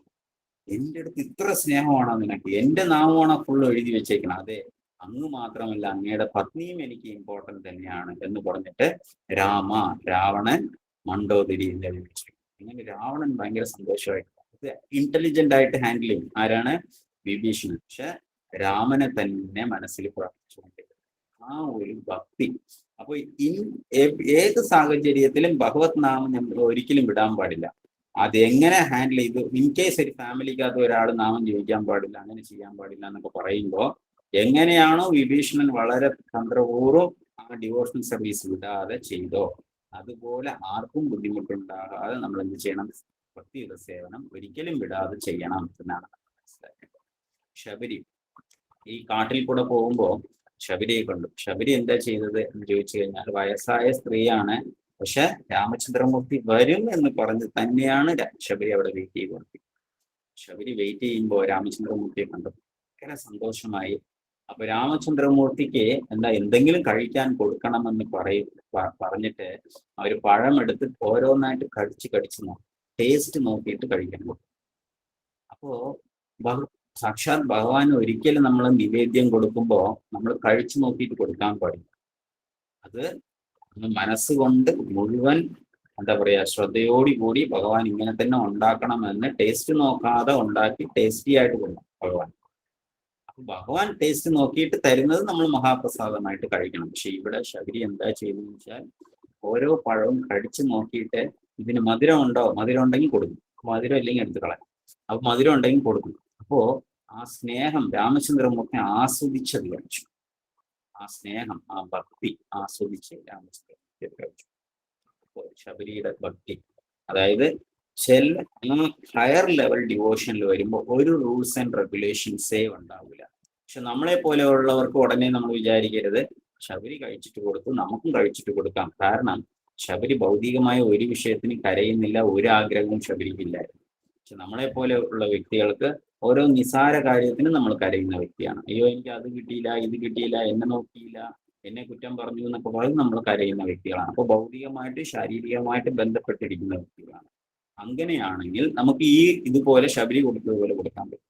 നമ്മൾ ഫുള്ളി അതീന്ദ്രിയ അവസ്ഥയിലാണ്. നമ്മൾ ആര് ചീത്ത പറഞ്ഞാലും പ്രശ്നമില്ല, ആരടിച്ചാലും പ്രശ്നമില്ല, എന്തായാലും എനിക്ക് പക്ഷെ കൃഷ്ണൻ മാത്രമേ ഉള്ളൂ എന്നാണ് നമ്മുടെ ബോധമാണെങ്കിൽ ഒരു റൂൾസ് ആൻഡ് റെഗുലേഷൻസ് നോക്കേണ്ട ആവശ്യമില്ല. അപ്പോ അത് നമുക്ക് എവിടെ മനസ്സിലാക്കാം? ആ ശബരിയുടെ കാര്യത്തിൽ നിന്ന് നമുക്ക് മനസ്സിലാക്കാൻ സാധിക്കും. ഇങ്ങനെ രാമായണത്തിൽ ഒത്തിരി കാര്യങ്ങൾ നമുക്ക് മനസ്സിലാക്കാം. അപ്പൊ രാമന്റെ പേര് തന്നെ നമ്മൾ നോക്കി, രാമ എന്ന് പറഞ്ഞാൽ എന്താണ്? എല്ലാത്തെയും രമിപ്പിക്കുന്നവനാണ്. ഇനി ലക്ഷ്മണ എന്ന് പറയുമ്പോൾ അത് ഒരു സ്പെഷ്യൽ ക്യാരക്ടറാണ്. ആരാന്ന് വെച്ചാൽ ഭഗവാന്റെ ആദ്യത്തെ വിസ്തരണമാണ് ലക്ഷ്മണൻ, അനന്ത ശേഷൻ എന്ന് പറയും. അപ്പോ ലക്ഷ്മണൻ അനന്തൻ തന്നെയാണ് ഇവിടെ ആരായിട്ട് വന്നിരിക്കുന്നത്? ലക്ഷ്മണനായിട്ട് വന്നിട്ടുണ്ട് എന്ന് പറയും. അപ്പോ ഈ ലക്ഷ്മണൻ എന്ന് പറയുമ്പോൾ ലക്ഷ്മി സമ്പന്നോ എന്നാണ് പറയുന്നത്. അതായത് ഐശ്വര്യം എപ്പോഴും വെച്ചിരിക്കുന്ന വ്യക്തിയാണ് ലക്ഷ്മണൻ. അപ്പൊ അപ്പോൾ ലക്ഷ്മണൻ ആരാണ് ഉള്ളത്? ലക്ഷ്മണന്റെ കൂടെ ഐശ്വര്യം, എപ്പോഴും ഏത് സമയവും ലക്ഷ്മണന്റെ കൂടെ ഐശ്വര്യം. അപ്പൊ നമുക്ക് തോന്നും ലക്ഷ്മണൻ കൂടെ എപ്പോഴും ഉണ്ട്. പക്ഷെ ഇപ്പൊ രാമചന്ദ്രമൂർത്തി കാട്ടിലാണ് പോയിരിക്കുന്നത്. വലിയ എല്ലാ ഐശ്വര്യത്തിനെയും വിട്ടിട്ട്, ദശരഥ മഹാരാജിന്റെ ആ അയോധ്യയെ വിട്ടിട്ട്, ആ ഭരണം വിട്ടിട്ട്, ആ കൊട്ടാരം വിട്ടിട്ട്, അച്ഛനെ വിട്ടിട്ട്, അമ്മയെ വിട്ടിട്ട്, എല്ലാരെയും വിട്ടിട്ട് ഇപ്പൊ എവിടെയാ പോയിരിക്കുന്നത്? ഭഗവാൻ ഒറ്റയ്ക്ക് ഒന്നുമേ ഇല്ലാതെ പോയിരിക്കുകയാണ്, വെറും കയ്യോടി പോയിരിക്കുകയാണ്. പിന്നെ എങ്ങനെയാണ് ലക്ഷ്മണനാകുന്നത്? പക്ഷെ ലക്ഷ്മണൻ എന്ന് പറഞ്ഞാൽ, ഈ ഐശ്വര്യം എന്ന് പറഞ്ഞാൽ ഭക്തിയുടെ സേവനത്തിന്റെ ഐശ്വര്യം. അതായത് ഒരിക്കലും കുറയാത്ത ഭക്തി ആരുടെ കയ്യിലുണ്ടായിരുന്നു, ഒരിക്കലും കുറയാത്ത സേവനം ആരുടെ അടുത്തുണ്ടായിരുന്നു? ലക്ഷ്മണന്റെ അടുത്തുണ്ടായിരുന്നു. അതുകൊണ്ടാണ് ലക്ഷ്മി സമ്പന്ന. അപ്പോ ലക്ഷ്മണൻ 14 വർഷം ഒരിക്കൽ പോലും കണ്ണടച്ചിട്ടില്ല. ആ 14 വർഷം കാട്ടിൽ ഇരിക്കുമ്പോഴും ലക്ഷ്മണൻ ഉറങ്ങിയിട്ടേ ഇല്ല. എന്തുകൊണ്ടാണ് ഉറങ്ങാന്ന് വെച്ചാൽ, കാട്ടിലാണ് ഇവര് രണ്ടുപേരും, സീതാദേവിയും രാമചന്ദ്രമൂർത്തിയും കാട്ടിൽ ഇരിക്കുമ്പോൾ അവരുടെ പ്രൊട്ടക്ഷന് വേണ്ടിയിട്ട് മുഴുവൻ ഇങ്ങനെ ചുറ്റി വരും ലക്ഷ്മണൻ. 24 മണിക്കൂറും ഭഗവാൻ അല്ലാതെ ഒരു ക്ഷണം പോലും അദ്ദേഹം ഉറങ്ങിയിട്ടില്ല, ഒന്നുമേ ചിന്തിച്ചിട്ടില്ല. ഭഗവാൻ തന്നെയാണ് അദ്ദേഹത്തിന്റെ ജീവൻ എന്ന് പറയുന്നത്. ഇതേ തന്നെയാണ് സീതാദേവി കല്യാണം കഴിഞ്ഞ് ചെറിയ കുട്ടിയാണ്, ചെറുപ്പമാണ്. ആ സീതാദേവി എന്താ പറയാ, ആ അയോധ്യ എന്ന് വരുമ്പോ രാമചന്ദ്രമൂർത്തി പറയും, നിനക്ക് ഒരിക്കലും പരിചയമില്ലാത്ത കാടാണ്, ആ കാട്ടിൽ നീ ഒരിക്കലും വരണ്ടെന്ന് പറയും. നിനക്ക് ഒരിക്കലും അവിടെ ജീവിക്കാൻ സാധിക്കില്ല, വലിയ വലിയ മൃഗങ്ങളും അസുരന്മാരും രാക്ഷസന്മാരും എല്ലാം ഉണ്ട്, അവിടെ നീ കണ്ട പേടിക്ക് നീ വരണ്ടെന്ന് പറയും. സീതാദേവി തിരിച്ചു പറയും, എന്റെ പേടി, എന്റെ ഭയം എന്ന് പറഞ്ഞു കഴിഞ്ഞാൽ എന്താണ് എന്ന് ചോദിച്ചു കഴിഞ്ഞാൽ, അങ്ങയെ പിരിഞ്ഞിരിക്കുന്നതാണ് എന്റെ ഭയം. അങ്ങയുടെ ഒപ്പം ഇരിക്കുമ്പോൾ എനിക്ക് ഒരു ഭയവും ഇല്ല, അത് തന്നെയാണ് എന്റെ സന്തോഷവും, അത് തന്നെയാണ് എന്റെ സ്വർഗവും. അപ്പോ രാമചന്ദ്രമൂർത്തി അങ്ങനെ സീതാദേവി വിളിച്ചു. ആ ഒരു വാക്ക് കേട്ടതും സീതാദേവി വിളിച്ചു. ശരിയാണ്, ഭഗവാനെ പിരിഞ്ഞിരിക്കുന്നതാണ് യഥാർത്ഥ ഭയം. അപ്പൊ ആരാണ്? പ്രഹ്ലാദ മഹാരാജന് ഒരിക്കലും ഭയം ഉണ്ടായില്ല. ആനയെ കൊണ്ട് ചവിട്ടി കൊല്ലാൻ വിട്ടു, മലയുടെ പർവ്വതത്തിന്റെ മേലിരുന്ന് എടുത്തെറിഞ്ഞു, തീക്കകത്ത് കൊണ്ടിടാൻ പോയി, വിഷം കൊടുത്തു, എല്ലാം നാരായണ നാരായണ എന്ന് ജപിച്ചു. ഒരു തരത്തിലും പേടിയുണ്ടായിരുന്നില്ല. എന്തുകൊണ്ടാണെന്ന് വെച്ചാൽ, എപ്പോഴും ഭഗവാനെ സ്മരിച്ചുകൊണ്ട് ഭഗവാന്റെ ഒപ്പം ഇരിക്കുന്നത് കൊണ്ടാണ് അദ്ദേഹത്തിന് പേടിയില്ല. ആർക്കാണോ പേടി ഉണ്ടാകുന്നത്, ഭയം ഉണ്ടാകുന്നത്, അവർ ഭഗവാനെ മറന്നിരിക്കുന്നു എന്നാണ്. ഇവിടെ നമുക്ക് മനസ്സിലാക്കാം, സീതാദേവി പറയുന്നത്, ഭഗവാനെ അങ്ങേ പിരിഞ്ഞിരിക്കുന്നതാണ് എന്റെ പേടി, അല്ലാതെ വനത്തിൽ വരുന്നതോ ഈ രാക്ഷസന്മാരെ കാണുന്നതോ അല്ല എന്റെ പേടി എന്ന് പറയും. അങ്ങനെ സീതാദേവി. അതിനു മുമ്പ് ലക്ഷ്മി ദേവിയായിട്ട്, നാരായണനായിട്ട് ഭഗവാൻ ഈ രാമാവതാരത്തിന് മുമ്പ് തന്നെ ആദ്യമായിട്ട് സീതാദേവി പറയും, എനിക്ക് ഒരിക്കൽ പോലും ഭഗവാന്റെ ഒപ്പം തനിച്ചിരിക്കാൻ പറ്റുന്നില്ല. എപ്പോ നോക്കിയാലും അനന്തൻ കൂടെ തന്നെ. കാരണം ഭഗവാൻ കിടക്കുന്നത് ഏതിന്റെ പുറത്താണ്? അനന്തന്റെ പുറത്താണ്. അനന്തൻ തല എങ്ങനെയാണ് ഇരിക്കുന്നത്? അപ്പൊ അനന്തന്റെ ഈ 1000 തല ഇങ്ങനെ വെച്ചിട്ട് ഈ കണ്ണുകൾ, 2000 കണ്ണുകൾ ഇങ്ങനെ നോക്കിക്കൊണ്ടേയിരിക്കുകയാണ്. ആരെ നോക്കിക്കൊണ്ടിരിക്കുകയാണ്? ഭഗവാനെ നോക്കിക്കൊണ്ടിരിക്കുകയാണ്, ലക്ഷ്മി ദേവിയെ നോക്കിക്കൊണ്ടിരിക്കുകയാണ്. അപ്പൊ ലക്ഷ്മി ദേവി പറയാണ്, എനിക്ക് ഒരിക്കൽ പോലും പ്രൈവസി ഇല്ല, ഭഗവാന്റെ ഒപ്പം ഒരിക്കൽ പോലും ഇരിക്കാൻ സാധിക്കില്ല, എപ്പോഴും അനന്തന്റെ കണ്ണുകൾ ഉണ്ടായിരിക്കുകയാണ്. അപ്പോ നാരായണൻ പറയും, അല്ല, നിനക്കൊരു അവസരം കിട്ടും, നീ എന്താ പറയാ, ത്രേതായുഗത്തിൽ ഞാൻ രാമചന്ദ്രമൂർത്തിയായിട്ട് വരുമ്പോ നിനക്ക് സീതയായിട്ട് വരാം. അന്ന് ആരും ഉണ്ടാവില്ല കാട്ടിൽ, നമ്മൾ രണ്ടുപേരും. പക്ഷെ അവിടെയും ആര് കൂടെ ഉണ്ടാകും? അനന്തൻ ഉണ്ടാകും, പക്ഷെ നിനക്ക് പ്രൈവസി കിട്ടും. അതുകൊണ്ടാണ് അനന്തൻ പുറമേ ഇരിക്കുന്നത്, ഇവര് സീതയും രാമനും അകത്തിരിക്കുന്നു, പ്രൊട്ടക്ഷൻ നോക്കിയിട്ട്. കാരണം അനന്തനെ ഒരിക്കലും ഭഗവാനിൽ നിന്ന് നമുക്ക് പിരിക്കാൻ സാധിക്കില്ല എന്ന് പറയുന്നുണ്ട്. അങ്ങനെ ലക്ഷ്മണന്റെ എന്താ പറയാ, ആ ഡിവോഷൻ, ആ ഭക്തിയുള്ള സേവനത്തിനെ കുറിച്ച് ഇവിടെ പറയുന്നത് അത്രയും ഇമ്പോർട്ടൻ്റ് ആയിട്ട് ലക്ഷ്മണന്റെ സേവനം. ഇനി ഭരത ചക്രവർത്തി എന്ന് പറഞ്ഞാൽ രാജഭരന്തി എന്ന് പറയുന്നുണ്ട്. അതായത് ഭാരം ചുമക്കുന്നവൻ എന്നാണ് രാജഭരന്തി എന്ന് പറയുന്നത് ഭരതന്. എന്തുകൊണ്ട് എന്ന് പറഞ്ഞു കഴിഞ്ഞാല്, ഭരതന് രാമചന്ദ്രമൂർത്തി ഏറ്റവും ഇഷ്ടമാണ്. രാമചന്ദ്രമൂർത്തി എന്ന് പറഞ്ഞാൽ ജീവൻ കൊടുക്കുന്ന അത്രയും സ്നേഹമുണ്ട്. പക്ഷെ കൈകേയി എന്താ ചെയ്തത് എന്ന് പറഞ്ഞു കഴിഞ്ഞാൽ, കൈകേയി നല്ല സ്ത്രീയായിരുന്നു, മന്ദരയാണ് ചെയ്യുന്നത്. കൈകേയി ആദ്യം വന്നിട്ട് പറയും, മന്ദര വന്നിട്ട് പറയും, രാമചന്ദ്രമൂർത്തി രാജ്യം ഭരിച്ചാൽ നിന്റെ മകന് ഒരു സ്ഥാനവും കിട്ടില്ല എന്ന് പറയും. അപ്പൊ കൈകേയി പറയും, അതിനെന്താ, അത് എന്റെ മകൻ തന്നെയാണ്, എന്റെ മൂത്ത മകനല്ലേ, അപ്പൊ അദ്ദേഹം രാമചന്ദ്രമൂർത്തി ഭരിച്ചോട്ടെ, എനിക്ക് ഒരു വിഷമവും ഇല്ല എന്ന് പറയും. അല്ല, അത് കഴിഞ്ഞിട്ട് രാമചന്ദ്രമൂർത്തി തിരിച്ചു കൊടുക്കുമ്പോൾ ഭരതൻ ഭരിച്ചോളും എന്ന് പറയും. അപ്പൊ ഇല്ല അതെങ്ങനെ തിരിച്ചു കൊടുക്കും? രാമചന്ദ്രമൂർത്തിയുടെ മകനാണ് ഭരിക്കാൻ പോകുന്നത്, അത് കഴിഞ്ഞാൽ അപ്പോഴും നിനക്കൊന്നും കിട്ടില്ല എന്ന് പറയും. അപ്പോ കൈകേയിക്ക് ഒരു കുഴപ്പമില്ല, രാമചന്ദ്രമൂർത്തി കഴിഞ്ഞാൽ മകൻ തന്നെയാണല്ലോ ഭരിക്കേണ്ടത്, ആര് ഭരിച്ചാലും ഭരിക്കട്ടെ എന്ന് പറഞ്ഞിട്ട് അവിടെയും പറയും. അവിടെയും ഒന്നും പറ്റില്ല. പക്ഷെ മൂന്നാമത് അടുത്തത് പറയും, അല്ല, ശരിക്കും രാമചന്ദ്രമൂർത്തി ഭരിച്ചാൽ രാജമാത ആകുന്നത് കൗശല്യായിരിക്കും ആകാൻ പോകുന്നത്, നിനക്ക് ആ രാജമാത പദവി പോലും കിട്ടില്ല, ആ ഇതുപോലും കിട്ടില്ല എന്ന് പറഞ്ഞപ്പോ മനസ്സിനകത്ത് ഒരു ഈഗോ. ഓ, അങ്ങനെയാണോ? ശരിയാണ്, എനിക്കൊരു അമ്മയുടെ സ്ഥാനം, ഒരു ഗുരുപത്നിയുടെ സ്ഥാനം പോലും, ആ രാജപത്നിയുടെ ഒരു സ്ഥാനം പോലും കിട്ടില്ല, എന്താ പറയാ, രാജമാതയുടെ സ്ഥാനം പോലും കിട്ടില്ല എന്നുള്ളത് കേട്ടപ്പോൾ ഒരു വിഷമമുണ്ടായി. അവിടെ വെച്ചാണ് അവരുടെ മനസ്സ് ചേഞ്ചായത്. അങ്ങനെയാണ് കൗശല്യ എന്താ കൈകേയി രാമചന്ദ്രമൂർത്തി കാട്ടിൽ പോകാനായിട്ട്. പക്ഷെ ഒരു വിഷമവുമില്ല, രാമചന്ദ്രമൂർത്തി പോയി. പക്ഷെ ഭരതൻ വന്ന ഉടനെ അമ്മ ചെയ്തത് തെറ്റാണെന്ന് പറഞ്ഞിട്ട് ദേഷ്യത്തിൽ നേരെ തിരിച്ചിറങ്ങി രാമചന്ദ്രമൂർത്തിയെ കാണാനായിട്ട് കാട്ടിൽ പോകും. കാട്ടിൽ പോകുമ്പോൾ കാട്ടിലുള്ളവർ എല്ലാവരും പറയും, ദാ ഭരതൻ വരുന്നുണ്ട്, സൈന്യങ്ങളായിട്ട് വരികയാണ്, എന്തോ പ്രശ്നം ഉണ്ടാക്കാനാണ് വരുന്നത്, ഈ ഭരതൻ തന്നെയാണ് കാരണം. ഈവൻ ദശരഥ മഹാരാജ് വിചാരിച്ചു ഭരതൻ കാരണമാണ് രാമചന്ദ്രമൂർത്തി പോയത് എന്ന്. മരിക്കുന്നത് വരെ ഭരതൻ പറഞ്ഞില്ല, ഞാൻ തെറ്റുകാരനല്ല എന്ന് പറഞ്ഞില്ല. അതിനു മുമ്പ് ദശരഥ മഹാരാജ് മരിച്ചുപോയി. പക്ഷെ ആ മനസ്സിനകത്ത് ആരെക്കുറിച്ച് തെറ്റിദ്ധരിച്ചു? ഭരതനെ കുറിച്ച് തെറ്റിദ്ധരിച്ചു. എന്നാൽ അതേ ഭരതൻ കാട്ടിൽ പോയി രാമചന്ദ്രമൂർത്തിയെ കാണാൻ പോകുമ്പോൾ ഇവിടെ ഇരുന്ന് കാണുമ്പോൾ ഭരതൻ വരുന്നുണ്ട്, അതിന്റെ ബാക്കിൽ കുറെ സൈന്യങ്ങളെല്ലാം വരുന്നുണ്ട്. ഇത് കണ്ടപ്പോ എല്ലാരും പേടിച്ചു. എന്താണ്? ലക്ഷ്മണൻ പറഞ്ഞു, ഒരിക്കലും ഇനി വിശ്വസിക്കരുത്. ആരെ? ഭരതൻ. ഈവൻ ലക്ഷ്മണൻ വിശ്വസിച്ചില്ല. ലക്ഷ്മണൻ പറയും ഭരതൻ ചിലപ്പോൾ അറ്റാക്ക് ചെയ്യാനായിരിക്കും വരുന്നത് എന്ന് പറയും. എന്നാൽ അടുത്തത് വാലി പറയും, സുഗ്രീവൻ പറയും, ഒരിക്കലും വിശ്വസിക്കരുത്, ഭരതൻ തീർച്ചയായും അത് തന്നെയായിരിക്കും ഉദ്ദേശം, രാമചന്ദ്രമൂർത്തി നമ്മളെ അറ്റാക്ക് ചെയ്തിട്ട് അങ്ങേ ഈ കാട്ടിലിരുന്ന് കൊല്ലാനായിരിക്കും വരുന്നത് എന്നെല്ലാം പറയും. പക്ഷെ രാമചന്ദ്രമൂർത്തി മനസ്സിലാകും ഭരതൻ ഒരിക്കലും അങ്ങനെ ചെയ്യില്ല എന്ന്. കാരണം അതുകൊണ്ടാണ് ഭരതൻ, അതായത് ഇത്രയും പ്രഷർ, ഒരു ഭക്തിയുക്ത സേവനം ചെയ്യുന്ന ഒരു വ്യക്തിക്ക് ചിലപ്പോൾ കൂടുതൽ എല്ലാ സ്ഥലങ്ങളിലും അറ്റാക്ക് വരും. കാരണം അത് മായയുടെ ഒരു ട്രിക്കാണ്, അറ്റാക്ക് കൂടുതൽ. ആ ഒരു പ്രശ്നത്തിന്റെ ഇടയ്ക്കും ഭക്തിയുക്ത സേവനം ചെയ്യുകയും ആ പ്രസ്ഥാനത്തിന് വേണ്ടി സഹായിക്കുകയൊക്കെ ചെയ്യുക എന്ന് പറഞ്ഞാൽ അത് വലിയൊരു കാര്യമാണ്. അപ്പൊ ഭരതൻ യഥാർത്ഥത്തിൽ ഡിവോഷണൽ സർവീസ് സിൻസിയർ ആയിട്ട് ഭക്തിയുക്ത സേവനം ചെയ്തുകൊണ്ടിരിക്കുന്നതുകൊണ്ടാണ് എല്ലാ സ്ഥലത്തു നിന്ന് എല്ലാവരും തെറ്റിദ്ധരിക്കുന്നു ഭരതനെ കുറിച്ച്. പക്ഷെ ഭരതൻ അങ്ങനെ തെറ്റ് ചെയ്തിട്ടില്ലാത്ത നല്ല വ്യക്തിയായിരുന്നു. അത് ഭഗവാന് മനസ്സിലായി. പക്ഷെ ഭഗവാൻ അത് പുറത്ത് കാണിച്ചില്ല. എല്ലാവരും ആർക്ക് അഗേൻസ്റ്റ് ആയിട്ട് പറഞ്ഞു? ഭരതനെ അഗേൻസ്റ്റ് ആയിട്ട്. അതുകൊണ്ടാണ് ഭാരം ചുമക്കുന്നവൻ. അതിന്റെ ഇടയ്ക്കാണ് ഭരതൻ സിൻസിയർ ആയിട്ട് എന്ത് ചെയ്യുന്നത്? ഭക്തിയുത സേവനം ചെയ്യുന്നു എന്ന് പറയുന്നത്. എന്നാൽ ഭരതൻ എങ്ങനെയാണ് രാജ്യം ഭരിച്ചത്? ഭരതൻ രാമചന്ദ്രമൂർത്തിയുടെ പാതകം കൊണ്ടുവന്നിട്ട് അവിടെ വെച്ച് പറയും, എനിക്ക് രാജ്യം വേണ്ട, അങ്ങ് തന്നെ രാജ്യം ഭരിക്കണം എന്ന് പറയും. രാമചന്ദ്രമൂർത്തി ഇല്ല, അച്ഛന്റെ ആഗ്രഹപ്രകാരം ഞാൻ വന്നതാണ്, തീർച്ചയായും ഈ 14 വർഷം കാട്ടിലുണ്ടാകും, അത് കഴിഞ്ഞിട്ട് ഞാൻ വന്ന് ഭരിക്കാം, പക്ഷെ അതുവരെ നീ ഭരിച്ചാൽ മതി. പക്ഷെ ഭരതൻ കേൾക്കില്ല. ഭരതൻ രാമചന്ദ്രമൂർത്തിയുടെ പാതകം എടുത്തിട്ട് നന്ദിഗ്രാമത്തിൽ പോയിട്ട് അവിടെ കൊണ്ട് പാതകം വെച്ചുകൊണ്ട് പാതകത്തിനെ നമസ്കരിച്ചുകൊണ്ട് കാട്ടിലിരുന്നു കൊണ്ട് ഭരിക്കും.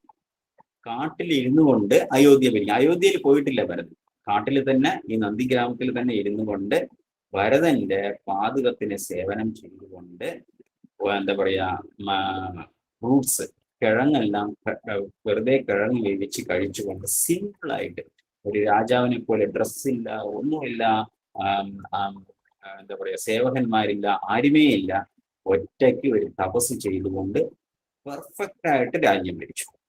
അതാണ് രാജഋഷി എന്ന് പറയുന്നത്. ആ രീതിയിൽ അപ്പൊ ഭരതന് അത്രയും ക്വാളിറ്റി ഉണ്ടായിരുന്നു. കാരണം എങ്ങനെയാ രാജ്യം ഭരിച്ചത്? ഇവിടെ ഇരുന്നു കൊണ്ട് അവിടെ എങ്ങനെയാ രാജ്യം ഭരിച്ചെന്ന് വെച്ചാൽ ഭഗവാന്റെ മുഴുവൻ അനുഗ്രഹം, എപ്പോഴും ഭഗവാന്റെ പാതകത്തിന് തലയിൽ ചുമന്നുകൊണ്ടാണ് ഭരത ചക്രവർത്തി, എന്താണ്, ഭരതൻ വന്നിട്ട് ഇങ്ങനെ രാജ്യം ഭരിച്ചു.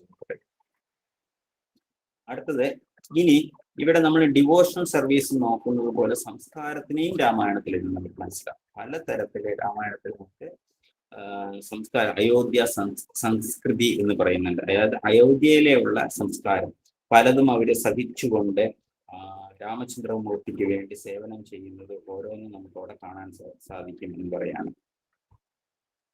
അപ്പോ അപ്പോ എല്ലാവരും എങ്ങനെയാണ്, ഈവൻ ലക്ഷ്മണനും ഫുള്ളി ആരെ സറണ്ടർ ചെയ്തിരിക്കുകയാണ്, ഭഗവാനെ സറണ്ടർ ചെയ്തു. ഭരത ചക്രവർത്തിയും മുഴുവനും ഭഗവാനെ ശരണം പ്രാപിച്ചു. ശത്രുഘ്നൻ എന്ന് പറഞ്ഞു കഴിഞ്ഞാൽ എന്താണ്, ശത്രുഘ്നന്റെ ഒരു ക്വാളിറ്റി എന്ന് വെച്ചാൽ രാമചന്ദ്രമൂർത്തിയെ ശത്രുഘ്നൻ സേവിച്ചില്ല. ശത്രുഘ്നൻ ഇവിടെ ആരെയാ സേവിക്കുന്നത് ചോദിച്ചാൽ ഭരതനെ സേവിക്കുക. രാമചന്ദ്രമൂർത്തി കാട്ടിൽ പോയപ്പോ ഭഗവാന്റെ ഒപ്പം ഞാനും പോകാം എന്ന് അദ്ദേഹം പറഞ്ഞില്ല. സിൻസിയർ ആയിട്ട് ഭരതൻ എന്താണോ പറയുന്നത് അതനുസരിച്ചുകൊണ്ട് ശത്രുഘ്നൻ. അപ്പൊ ഇവിടെ പറയുന്നു എന്താണ്, ലക്ഷ്മണനേക്കാളും ഗ്രേറ്റ് ആണ് ശത്രുഘ്നൻ എന്ന് പറയുന്നത്. എന്തുകൊണ്ടാണ് എന്ന് ചോദിച്ചു കഴിഞ്ഞാൽ ലക്ഷ്മണൻ ഭഗവാനെയാണ് സേവിച്ചത്, ഡയറക്റ്റ് ആയിട്ട് ഭഗവാനെ സേവിച്ചു. പക്ഷെ ശത്രുഘ്നൻ ഭഗവാന്റെ ഭക്തനെ സേവിച്ചു. ഭഗവാന്റെ ഭക്തൻ ആരാണ്? ഭരതമഹാരാജ. ഭരതനാണ് ഭഗവാന്റെ സിൻസിയർ ഭക്തൻ. ആ ഭക്തനെ ആര് സഹായിച്ചു? ശത്രുഘ്നൻ സഹായിച്ചു. അതുകൊണ്ട് ലക്ഷ്മണനേക്കാളും ഗ്രേറ്റ് ആണ് ആര്? അപ്പൊ ഇവിടെ നിന്ന് നമുക്ക് ഒരു കാര്യം കൂടെ മനസ്സിലാക്കാം, ഭഗവാനെ നേരിട്ട് സേവനം ചെയ്യുന്നത് കൊണ്ടാളും വലുതാണ് ഭഗവാന്റെ ഭക്തന്മാരെ സേവിക്കുക, അല്ലെ? അപ്പൊ അത് വളരെ ഇമ്പോർട്ടൻ്റ് ആയിട്ട് ഇവിടെ നമുക്ക് മനസ്സിലാക്കാം. അതേപോലെ ദശരഥ മഹാരാജ് ഇരിക്കുമ്പോ വിശ്വാമിത്ര മുനി വന്നിട്ട് രാമചന്ദ്രമൂർത്തി ചോദിക്കും, ഇവിടെയാണ് കൊച്ചുകുട്ടിയായിട്ട് കാട്ടിൽ കൊണ്ടുപോകാനായിട്ട്. എന്തിനു വേണ്ടിയിട്ടാണ് എന്ന് ചോദിച്ചു കഴിഞ്ഞാല്, കാട്ടില് ആ യജ്ഞം നടത്തുമ്പോ ആ യജ്ഞത്തില് ഈ അസുരന്മാര് വന്നിട്ട് യജ്ഞത്തിൽ മൂത്രമൊഴിച്ചു വയ്ക്കുകയും എല്ലിന്റെ കഷ്ണം കൊണ്ടിടുകയും ഇങ്ങനെയൊക്കെ ചെയ്യും. അപ്പൊ അവിടെ അവരെ കൊന്നിട്ട് ആ സ്ഥലത്ത് പീസ്ഫുൾ ആയിട്ട് മുനിമാർക്കും ഋഷിമാർക്കും യജ്ഞം ചെയ്യണം. ആ ഇതിനു വേണ്ടിയിട്ട് കൊച്ചുകുട്ടിയായ രാമചന്ദ്രമൂർത്തിയെ വിളിക്കും. രാമചന്ദ്രമൂർത്തി വെറും 12 വയസ്സ് പോലും ഇല്ല, അതിനേക്കാളും താഴെ. വിളിക്കുന്ന സമയത്ത് രാമചന്ദ്രമൂർത്തി വന്നിട്ട് പോകാൻ തയ്യാറാവും. അച്ഛൻ ദശരഥ മഹാരാജ് പറയും, ചെറിയ കുട്ടിയാണ്, ആ കുട്ടിക്ക് ഒന്നും അറിയില്ല, ഞാൻ വേണമെങ്കിൽ കൂടെ വരാം, കാരണം എനിക്കാണെങ്കിൽ ഒരുപാട് എക്സ്പീരിയൻസ് ഉണ്ട് ഈ അസുരന്മാരെല്ലാം കൊന്നിട്ട്, ഞാൻ വരാമെന്ന്. വിശ്വാമിത്രൻ ഭയങ്കര ദേഷ്യം. അപ്പൊ അവിടെ ഇരിക്കുന്ന വശിഷ്ഠ മുനി പറയും, വേണ്ട ദശരഥ മഹാരാജ്, വിശ്വാമിത്ര ചോദിച്ചാൽ കൊടുത്തേക്ക്, അദ്ദേഹത്തിന് അറിയാം രാമചന്ദ്രമൂർത്തി എങ്ങനെ പ്രൊട്ടക്ട് ചെയ്യണം എന്ന് പറഞ്ഞിട്ട് ഒരു കാര്യം കൊണ്ട് വിഷമിക്കേണ്ട, ആ കുട്ടിയെ പറഞ്ഞു കൊടുക്കുക. അങ്ങനെ വിശ്വാമിത്രൻ കൊണ്ടുപോകും രാമചന്ദ്രമൂർത്തിയെ. അപ്പോ രാമചന്ദ്രമൂർത്തി പരമപുരുഷനായ ഭഗവാനാണ്. പക്ഷെ വിശ്വാമിത്രൻ ഗുരുസ്ഥാനത്ത് ഇരിക്കുന്ന ഒരു വ്യക്തി പറഞ്ഞാൽ അദ്ദേഹം ഇവിടെ അനുസരിച്ചു. ആ ഗുരു തത്വം എന്താണ്, ഗുരുക്ക് എത്ര ഇമ്പോർട്ടൻസ് ആണ് എന്ന് രാമചന്ദ്രൻ വിശ്വാമിത്രന് നമുക്ക് പഠിപ്പിക്കും. അങ്ങനെ ഗുരു പറയുന്ന അതേപടി ഫോളോ ചെയ്ത വ്യക്തിയാണ് രാമചന്ദ്രമൂർത്തി. അങ്ങനെ ഇതെല്ലാം കഴിഞ്ഞിട്ട് എന്താണ്, ജനകരാജ്യത്തിൽ പോവുകയാണ്. അവിടെ സീതാദേവിയെ കണ്ടിട്ട് സ്വയംവരത്തിന് വേണ്ടിയിട്ട്. അപ്പൊ അവിടെ ഒരു ധനുഷ് ഉണ്ടാവും, ശിവധനുഷ്. അപ്പൊ ഈ ശിവധനുഷ് എവിടെ ഉണ്ടാവും? ജനക മഹാരാജിന്റെ കയ്യിലിരിക്കുകയാണ്. ആ കൊട്ടാരത്തിൽ ഇരിക്കുമ്പോ അപ്പൊ 5 വയസ്സ് കുട്ടിയാണ് സീതാദേവി. കൊച്ചു പ്രായത്തിൽ തന്നെ സീതാദേവി എന്ത് ചെയ്യുന്നത്, കുട്ടികളെല്ലാം കളിക്കാനായിട്ട് ഇങ്ങനെ പൂ പറിക്കും. പൂ പറിക്കുമ്പോൾ സീതാദേവി ഓടിപ്പോയിട്ട് പറിക്കാനായിട്ട് എത്തില്ല, കുറെ ഉയരെ കിടക്കുകയാണ്. സീതാദേവി ധനുഷിനെ ഇങ്ങനെ ഈസി ആയിട്ട് എടുത്തിട്ട് ആ വില്ല് കൊണ്ട് ഇങ്ങനെ വളച്ച് പൂക്കൾ കുറച്ച് പടപടാന്ന് കുറച്ച് കൊണ്ടായിരുന്നു. അപ്പോ ഭയങ്കര മന്ത്രിക്ക് ഭയങ്കര അതിശയമായിട്ട് ദശരഥ മഹാരാജിന്റെ അടുത്ത് പറയും, ഇങ്ങനെയാണ് ഈ കുട്ടി, എങ്ങനെയാണ് ഈ സീതയ്ക്ക് ഇത്രയും ശക്തി? 5 വയസ്സായ കുട്ടി. കാരണം 8000 ക്ഷത്രിയന്മാര് ചേർന്നാൽ മാത്രമേ ആ ധനുഷിനെ പൊക്കാൻ സാധിക്കുള്ളൂ. 1-2 പേരില്ല, 8000 പേര് ഒന്നിച്ചു ചേർന്ന് പൊക്കിയാലേ ഈ ധനുഷിനെ കുറച്ച് പൊക്കാൻ സാധിക്കുള്ളൂ. അവർ കുറച്ച് ഒരു 5 മിനിറ്റ് പൊക്കിയിട്ട് ഒരു 4 സ്റ്റെപ്പ് നടന്നാൽ പിന്നെ അരമണിക്കൂർ അവർക്ക് റെസ്റ്റ് എടുക്കണം. അത് കഴിഞ്ഞാൽ അവർക്ക് പൊക്കാൻ സാധിക്കുള്ളൂ. അത്രയും ഹെവിയായ സാധനം നിസ്സാരം പൊക്കിയിട്ട് പൂ പറിച്ചിട്ട് താഴെ കൊണ്ടിരിക്കും സീത. അപ്പോൾ ഇദ്ദേഹം പറയും, ദശരഥൻ പറയാം, ഒരിക്കലും സാധ്യമാകില്ല എന്ന് പറഞ്ഞു. ഇല്ല രാജാവ്, ഞാൻ കണ്ടു, സീതയെ വിളിച്ചു, നീ ആ ധനുഷ് എടുത്തോ എന്ന് ചോദിച്ചു. അപ്പൊ പറയും, സീത പറയാം, അത് എടുത്തിട്ട് ഞാൻ അതുപോലെ തിരിച്ചു വെച്ചു, ഞാൻ പൂ പറിച്ചിട്ട് ഞാൻ വേറെ ഒന്നും ചെയ്തില്ല, ഞാൻ തിരിച്ചു വെച്ചു എന്ന് പറയും. ഭയങ്കര അതിശയമാണ്. അപ്പോ ജനക മഹാരാജന് ഒരു വിഷമം കൂടെ ഉണ്ടാവും. എങ്ങനെയാണ്, എന്താ വിഷമം എന്ന് ചോദിച്ചു കഴിഞ്ഞാൽ, ഇത്രയും ശക്തിയുള്ള, കൈക്ക് ഇത്രയും ബലമുള്ള ഒരു കുട്ടിക്ക് ഞാൻ അതിന് ഒപ്പം ഒരു ഭർത്താവിനെ കണ്ടുപിടിക്കണമല്ലോ, അല്ലെങ്കിൽ അത് നാണക്കേടാവും. എങ്ങനെയാ വെച്ചാല് കുട്ടിക്ക് ശക്തിക്ക് അനുസരിച്ചായിരിക്കണം പുരുഷന്റെ ശക്തി, അതിനേക്കാളും കൂടുതൽ ഉണ്ടാകണം. അപ്പൊ അങ്ങനെ അല്ലെങ്കിൽ അത് ഒരിക്കലും ചേരില്ല എന്ന് പറഞ്ഞിട്ട് അതിന് ഞാൻ എവിടെ തപ്പും, കാരണം 8000 പേരുടെ ശക്തിയുള്ള ഒരാളിന് ഞാൻ എവിടെ പോയി തപ്പും എന്ന് പറഞ്ഞ് ആർക്ക് വിഷമമായി ജനക മഹാരാജ് ഇങ്ങനെ വിഷമിച്ചുകൊണ്ടിരിക്കുന്ന അതേ സമയത്തിലാണ് ആര് വിളിച്ചുകൊണ്ടിരുന്നത്, വിശ്വാമിത്ര മുനി വന്നിട്ട് രാമചന്ദ്രമൂർത്തി അവിടെ കൊണ്ടുവന്നിട്ട് പറയും, ശരി നീ പോയിട്ട് എന്ത് നോക്കൂ എന്ന് പറയും. ആ ധനുഷിനെ എടുക്കുന്നു. അപ്പൊ അതാണ് ഒരു ഗുരുവിനെ മനസ്സിലാക്കുന്ന, ഗുരു പറയുന്ന വാചകം, ഗുരു പറയുന്ന കാര്യം എന്തിനാണ് പറയുന്നു എന്നുള്ള കാര്യം ഒരു നല്ല പെർഫെക്റ്റ് ഡിവോട്ടിക്കാണ് പെർഫെക്റ്റ് ആയിട്ട് മനസ്സിലാക്കുക. രാമചന്ദ്രമൂർത്തി കൃത്യമായിട്ട് മനസ്സിലായി എന്തിനാണ് ഗുരു പറയുന്നത്. നേരെ പോയി ആ വില്ലിനെ എടുത്ത് നാണ് കെട്ടി വലിച്ചു അതിനെ പൊട്ടിച്ചു. അപ്പോ ഗുരു ഇതാണ് പറഞ്ഞിരിക്കുന്നു എന്ന് പറഞ്ഞ വില്ലിനെ നോക്കിയിട്ട് വാ എന്ന് പറഞ്ഞപ്പോ ഇതിനാണ് എന്ന് ആർക്ക് മനസ്സിലായി? രാമചന്ദ്രൻ. വേറെ ഒരു രണ്ടാമത്തെ ലെവലിൽ ഒരു ഡിസൈപ്പിൾ ഉണ്ടാവും. അവരെങ്ങനെയാന്ന് വെച്ചാൽ നോക്കിയിട്ട് വാ എന്ന് പറഞ്ഞാൽ പോയി നോക്കിയിട്ട് വരും. നോക്കിയിട്ട് വാ എന്ന് പറഞ്ഞ് എന്തിനാണെന്ന് അവർക്ക് മനസ്സിലാക്കാൻ പറ്റില്ല. പക്ഷെ അവര് നോക്കാൻ പറഞ്ഞു ഗുരു, അതുകൊണ്ട് ഞാൻ നോക്കി എന്ന് പറയും. മൂന്നാമത്തെ ആള് വേണമെങ്കിൽ തർക്കുത്തരം പറയും. എന്താണ്, എന്തിനാ ഞാൻ നോക്കണം, വേറെ ആൾക്കാരൊക്കെ ഇല്ല, അവരെ പറഞ്ഞു വിട്ടൂടെ, ഞാൻ എന്തിനാ അതിനെ എടുക്കണം എന്നെല്ലാം അവര് ഗുരു പറയുന്നത് മനസ്സിലാക്കാത്ത ഡിവോട്ടീസ്. അപ്പൊ യഥാർത്ഥ സിൻസിയർ ഡിവോട്ടി എന്ന് പറയുന്നത് ഗുരു എന്താണ് ഉദ്ദേശിക്കുന്നത് എന്നുള്ള കാര്യം വ്യക്തമായിട്ട് മനസ്സിലാക്കാം. അത് രാമചന്ദ്രമൂർത്തിയിൽ മനസ്സിലാക്കാൻ പറ്റും. കാരണം അങ്ങനെ എടുത്തു, ഈസി ആയിട്ട് നാട് കെട്ടി അതിനെ പൊട്ടിക്കുകയും ചെയ്തു. അപ്പോൾ ആ സമയത്ത് രാമചന്ദ്രമൂർത്തിയുടെ വയസ്സ് എന്ന് പറയുന്നത് 12, സീതാദേവിക്ക് 6 വയസ്സുമാണ്. എന്നിട്ട് സീതയെ അപ്പൊ രാമചന്ദ്രൻ ഭയങ്കര ഹൈറ്റ് ആയിട്ടിരിക്കാൻ. അപ്പോൾ ഈ ഹൈറ്റ് ആയിട്ട് ഇത്രയും പൊക്കമുള്ള ഒരു മനുഷ്യനെ എന്താ പറയാ, സീതാദേവിയാണ് ചെറിയ കുട്ടിയാണ്, കഴുത്തിൽ മാല ഇടാൻ പറ്റും. അപ്പൊ സീതാദേവി ഇങ്ങനെ മാല ഇടാൻ വേണ്ടി ഇങ്ങനെ നോക്കിക്കൊണ്ടിരിക്കുമ്പോൾ ലക്ഷ്മണൻ നേരെ വന്നിട്ട് രാമചന്ദ്രമൂർത്തിയുടെ ഫ്രണ്ടിൽ ഇങ്ങനെ മുതുകി സീതാദേവി ലക്ഷ്മണന്റെ മുതിയിൽ ചോദിച്ചിട്ട് മാറ്റി. അപ്പൊ ഇതാണ് സംസ്കാരം. ആ എന്താ പറയാ, അയോധ്യയിലുള്ള സംസ്കൃതി എന്ന് പറയുന്ന ആ സംസ്കാരം എന്ന് പറഞ്ഞാൽ അത്രയാണ്. അമ്മയുടെ തുല്യമായിട്ടാണ് ലക്ഷ്മണൻ സീതാദേവി കണ്ടത്. സീതാദേവി ഒരിക്കൽ പോലും മുഖം കണ്ടിട്ടില്ല, പാദം മാത്രം കണ്ടു. ആ പാദത്തിനെ ശരണം പ്രാപിച്ചുകൊണ്ടാണ് ലക്ഷ്മണൻ പോയത്. അപ്പൊ ആ ഒരു സംസ്കാരം എവിടെ ഉണ്ടായി? അവിടെ അയോധ്യയിലുണ്ടായി. അതേപോലെ കുട്ടിയെ ചോദിച്ചപ്പോ ഒരു ഋഷിയാണ്, ഒരു മുനിയാണ് ചോദിക്കുന്നത് എന്ന് പറഞ്ഞിട്ട് ഒരു തടസ്സവും ഇല്ലാതെ ആർക്ക് കൊടുക്കും. അതേപോലെ കിഷ്കിന്ധയില് എന്ന് പറയുമ്പോൾ അവിടുത്തെ സംസ്കൃതി എന്നല്ല പ്രകൃതി എന്നാണ് പറയുന്നത്. അവിടുത്തെ രീതി എന്താണെന്ന് വെച്ചാല് ഈ കുരങ്ങന്മാരെല്ലാം ഉണ്ടായിരുന്നു, അവർക്ക് ഈ കുരങ്ങന്മാരുടെ ബുദ്ധിയാണ്. അപ്പോ എന്താ പറയാ, അവിടെ വാലി ഉണ്ടായിരുന്നു, സുഗ്രീവൻ ഉണ്ടായിരുന്നു. അപ്പൊ വാലിക്കും സുഗ്രീവനും എപ്പോഴും ഫൈറ്റ് ആണ്. ഭഗവാൻ വന്നിട്ട് സുഗ്രീവനെ ചെന്ന് കാണുന്നു, കണ്ടിട്ട് എനിക്ക് സഹായിക്കണം എന്ന് ചോദിക്കുന്നു, കഥകളെല്ലാം പറയുന്നു. അതേപോലെ ആ രണ്ടുപേർക്കും വാലിക്കും സുഗ്രീവനും യുദ്ധം നടക്കുന്നതിന് മുമ്പ് സുഗ്രീവൻ രാമചന്ദ്രമൂർത്തിക്ക് ആദ്യത്തെ ഫസ്റ്റ് മീറ്റില് ഒരു ചെയർ ഇട്ട് കൊടുക്കും രാമചന്ദ്രമൂർത്തി ഇരിക്കാനായിട്ട്. പക്ഷെ ലക്ഷ്മണനെ ഒന്നിട്ടില്ല. ലക്ഷ്മണൻ അങ്ങനെ നിന്നുകൊണ്ടേയിരിക്കും.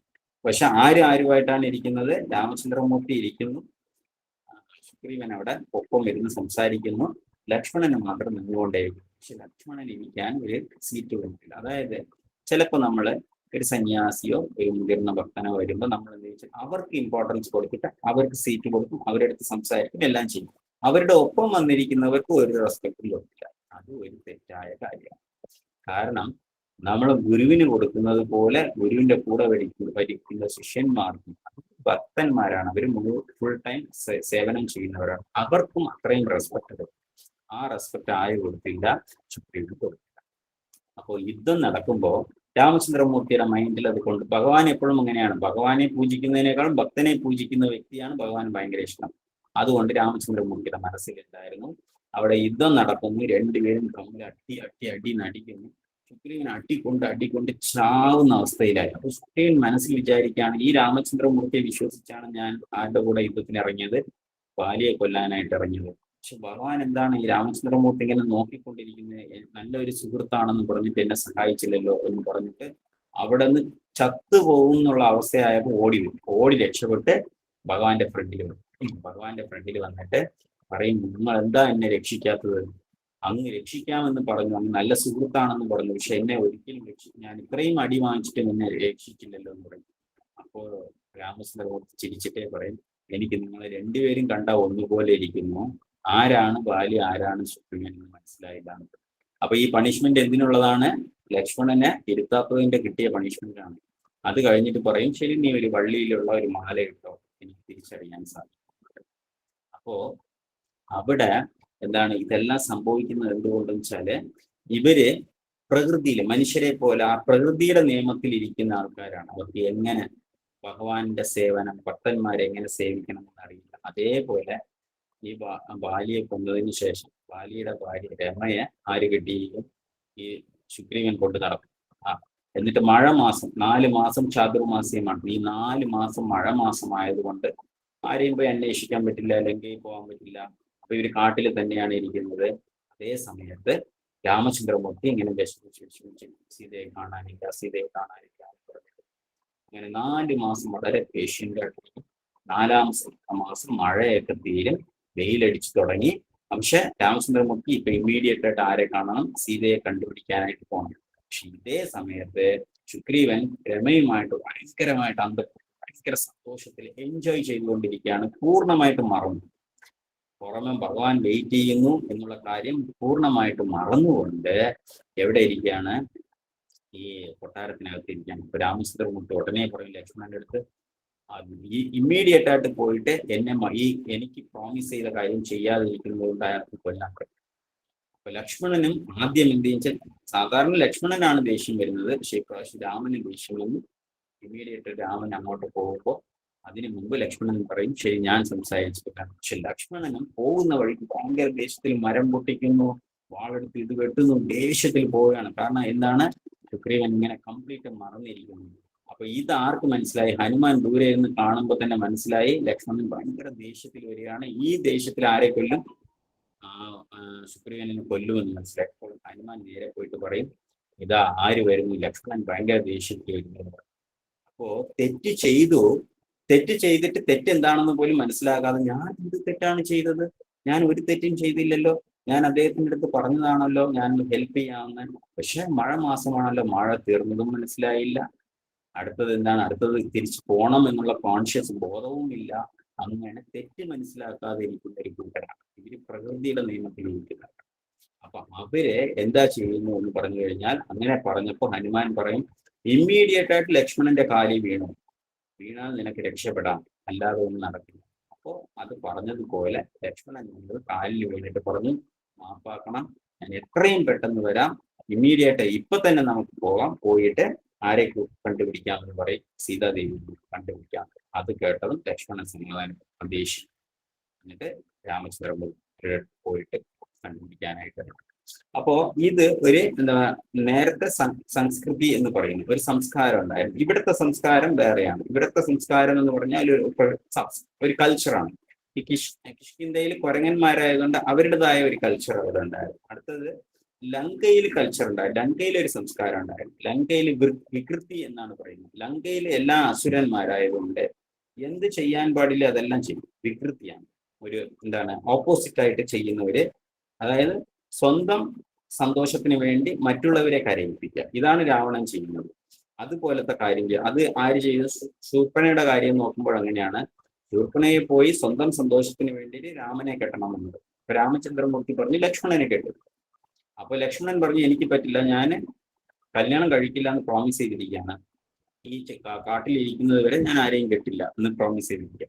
ഓൾറെഡി എനിക്ക് കല്യാണം കഴിഞ്ഞതാണ്. രാമചന്ദ്രമൂർത്തി പറഞ്ഞു ഞാൻ ഏകപത്നി വ്രതം എടുത്തിരിക്കുകയാണ്, എനിക്ക് പറ്റില്ല. അപ്പോ ആ സ്ത്രീക്ക് സന്തോഷം കിട്ടണം, പക്ഷെ അത് ഇവരിൽ നിന്ന് കിട്ടുന്നില്ല. അതുകൊണ്ട് അവരെ വിഷമിക്കുക. അതിനുവേണ്ടി എന്ത് ചെയ്തു? സീതയെ കൊല്ലാൻ ശ്രമിച്ചു.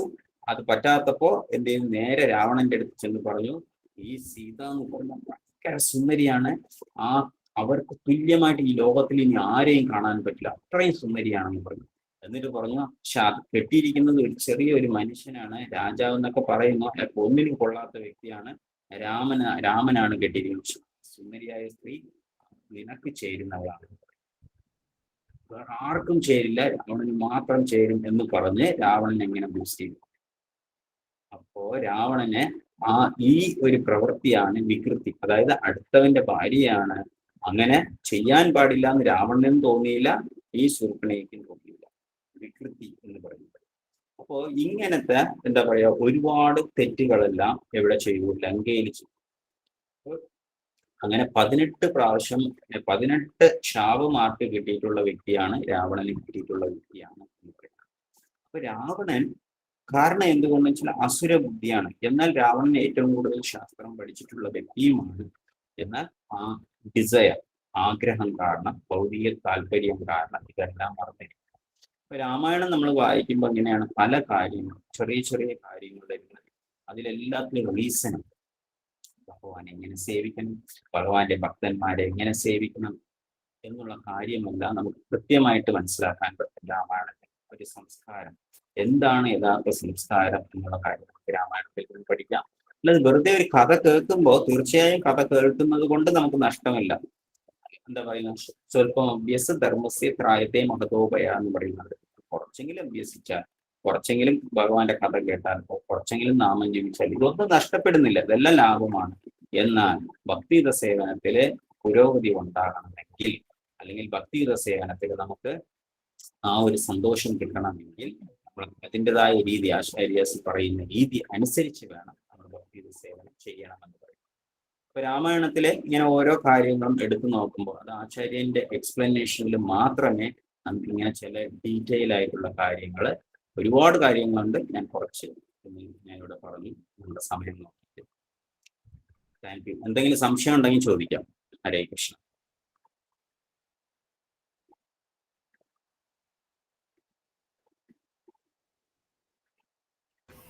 ഹരേ കൃഷ്ണ. ആർക്കെങ്കിലും എന്തെങ്കിലും സംശയങ്ങളുണ്ടെങ്കിൽ ഇപ്പോൾ ചോദിക്കാം. ഹരേ കൃഷ്ണ പ്രഭുജി. ഹരേ കൃഷ്ണ. ഹരേ ഇപ്പൊ പ്രഭുജി പറഞ്ഞു ഗുരുമുഖത്ത് നിന്ന് കിട്ടുന്നത് നമ്മൾ അത്രയും അതായിട്ട് തന്നെ എടുക്കും.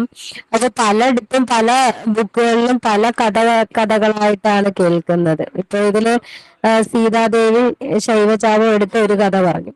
സ്കൂളിൽ പഠിക്കുന്ന സമയത്ത് 9ാം ക്ലാസ്സിൽ പഠിക്കുന്ന സമയത്ത് ഊർമിള എന്ന് പറഞ്ഞിട്ട് ഒരു കഥയുണ്ടായിരുന്നു. അതിൽ അവര് തമ്മിൽ കളിക്കുമ്പോ ബോള് ശൈവജാപം ഇരിക്കുന്ന പെട്ടിക്ക് അടിയിലോട്ട് കയറിപ്പോവും. അപ്പൊ സീതാദേവി തോള് വെച്ചിട്ട് ഇങ്ങനെ പൊക്കി കൊടുക്കും. അപ്പോ ഊർമിള കയറി ആ ബോൾ എടുക്കുന്നതായിട്ടൊരു കഥ പറഞ്ഞു. കുറച്ചു മുമ്പേ ഒരു ഇതുപോലൊരു ക്ലാസ്സിലിരുന്നപ്പോ അവിടെ ഇതേപോലെ ശ്രീരാമ കഥ പറഞ്ഞ കൂട്ടത്തില് ശൈവജാപം ഇങ്ങനെ കൈകൊണ്ടെടുത്ത് അങ്ങോട്ടും ഇങ്ങോട്ടും കളിക്കുന്ന ഒരു കഥ പറഞ്ഞു. അപ്പൊ ഇതിലെല്ലാം കൂടെ ഒരു നമുക്ക് പലത്തിലും പല കാര്യങ്ങൾ കേൾക്കുന്നത് കൊണ്ടൊരു ഏതാണ് എന്നുള്ള ഒരു തരം തിരിച്ചറിയാൻ പറ്റാണ്ട്. ചിലത് നമ്മൾ ഓതന്റിക് ആയിട്ട് നോക്കുന്നത് എങ്ങനെയാന്ന് വെച്ചാല് നമ്മള് എല്ലാ കഥയും എടുക്കില്ല. ഇപ്പം ശരിക്കും ശ്രീമദ് ഭാഗവതത്തിൽ നിന്ന് രാമായണം ഭാഗവതത്തിനകത്തും ഉണ്ട്, പിന്നെ രാമായണത്തിനകത്തുണ്ട്. രാമായണത്തിനകത്ത് തന്നെ 2 വർഷനുണ്ട്, വാൽമീകി രാമായണമുണ്ട്, കമ്പരാമായണമുണ്ട്. അത് കൂടാതെ ചിലപ്പോൾ അയോധ്യയ്ക്ക് പോയി കഴിയുമ്പോൾ അവിടെ ആചാര്യാസിന്റെ എന്താ പറയാ, അവര് ആ നാട്ടില് കുറെ കഥകൾ, നാട്ടില് കഥ എന്ന് വെച്ചാൽ അത് വെറുതെ പറയുന്നല്ല. ആ ധാമത്തിനകത്ത് ഇപ്പൊ കൃഷ്ണ ലീല നമുക്ക് നോക്കുമ്പോൾ നമുക്കൊരു 90 കഥ മാത്രമേ കൃഷ്ണ ബുക്കിൽ നിന്ന് നമുക്ക് കിട്ടത്തുള്ളൂ, അല്ലെ? പക്ഷെ വൃന്ദാവനത്തിൽ പോകുമ്പോൾ ഓരോ സ്ഥലത്ത് പോകുമ്പോൾ നമുക്ക് കഥ കിട്ടും, ആ ലീല. കാരണം കറക്റ്റായിട്ട് ആ കഥ കേൾക്കുമ്പോൾ അതിന് റിലേഷൻ ഉണ്ടാവും. അപ്പൊ ഇതെല്ലാം എങ്ങനെ നമുക്ക് ഏതെങ്കിലും ഒരു പരമ്പരയിൽ വരുന്ന ആചാര്യസ് പറയുകയാണെങ്കിൽ നമ്മൾ അത് അക്സെപ്റ്റ് ചെയ്യും. കാരണം അവർക്ക് ആ റിയലൈസേഷനിൽ അത് കിട്ടുന്നത്. ആരോ പറഞ്ഞു എന്ന് പറഞ്ഞാൽ നമ്മൾ അക്സെപ്റ്റ് ചെയ്യും. ഒന്നുകിൽ ആചാര്യസ് പറയണം, പരമ്പരയിൽ വരുന്ന ആചാര്യസ് പറയണം, അല്ല എന്നുണ്ടെങ്കിൽ ശാസ്ത്രത്തിൽ പറയണം. ഇത് രണ്ടുമേ നമുക്ക് അക്സെപ്റ്റ് ചെയ്യാൻ പറ്റുള്ളൂ. അല്ലാതെ ഒരാൾ എന്തെങ്കിലും പറഞ്ഞു എന്ന് പറഞ്ഞാൽ നമുക്ക് അക്സെപ്റ്റ് ചെയ്യണം എന്ന് നിർബന്ധമില്ല. കാരണം ആചാര്യസ് ഒരിക്കലും ശാസ്ത്രം വിട്ട് പറയില്ല.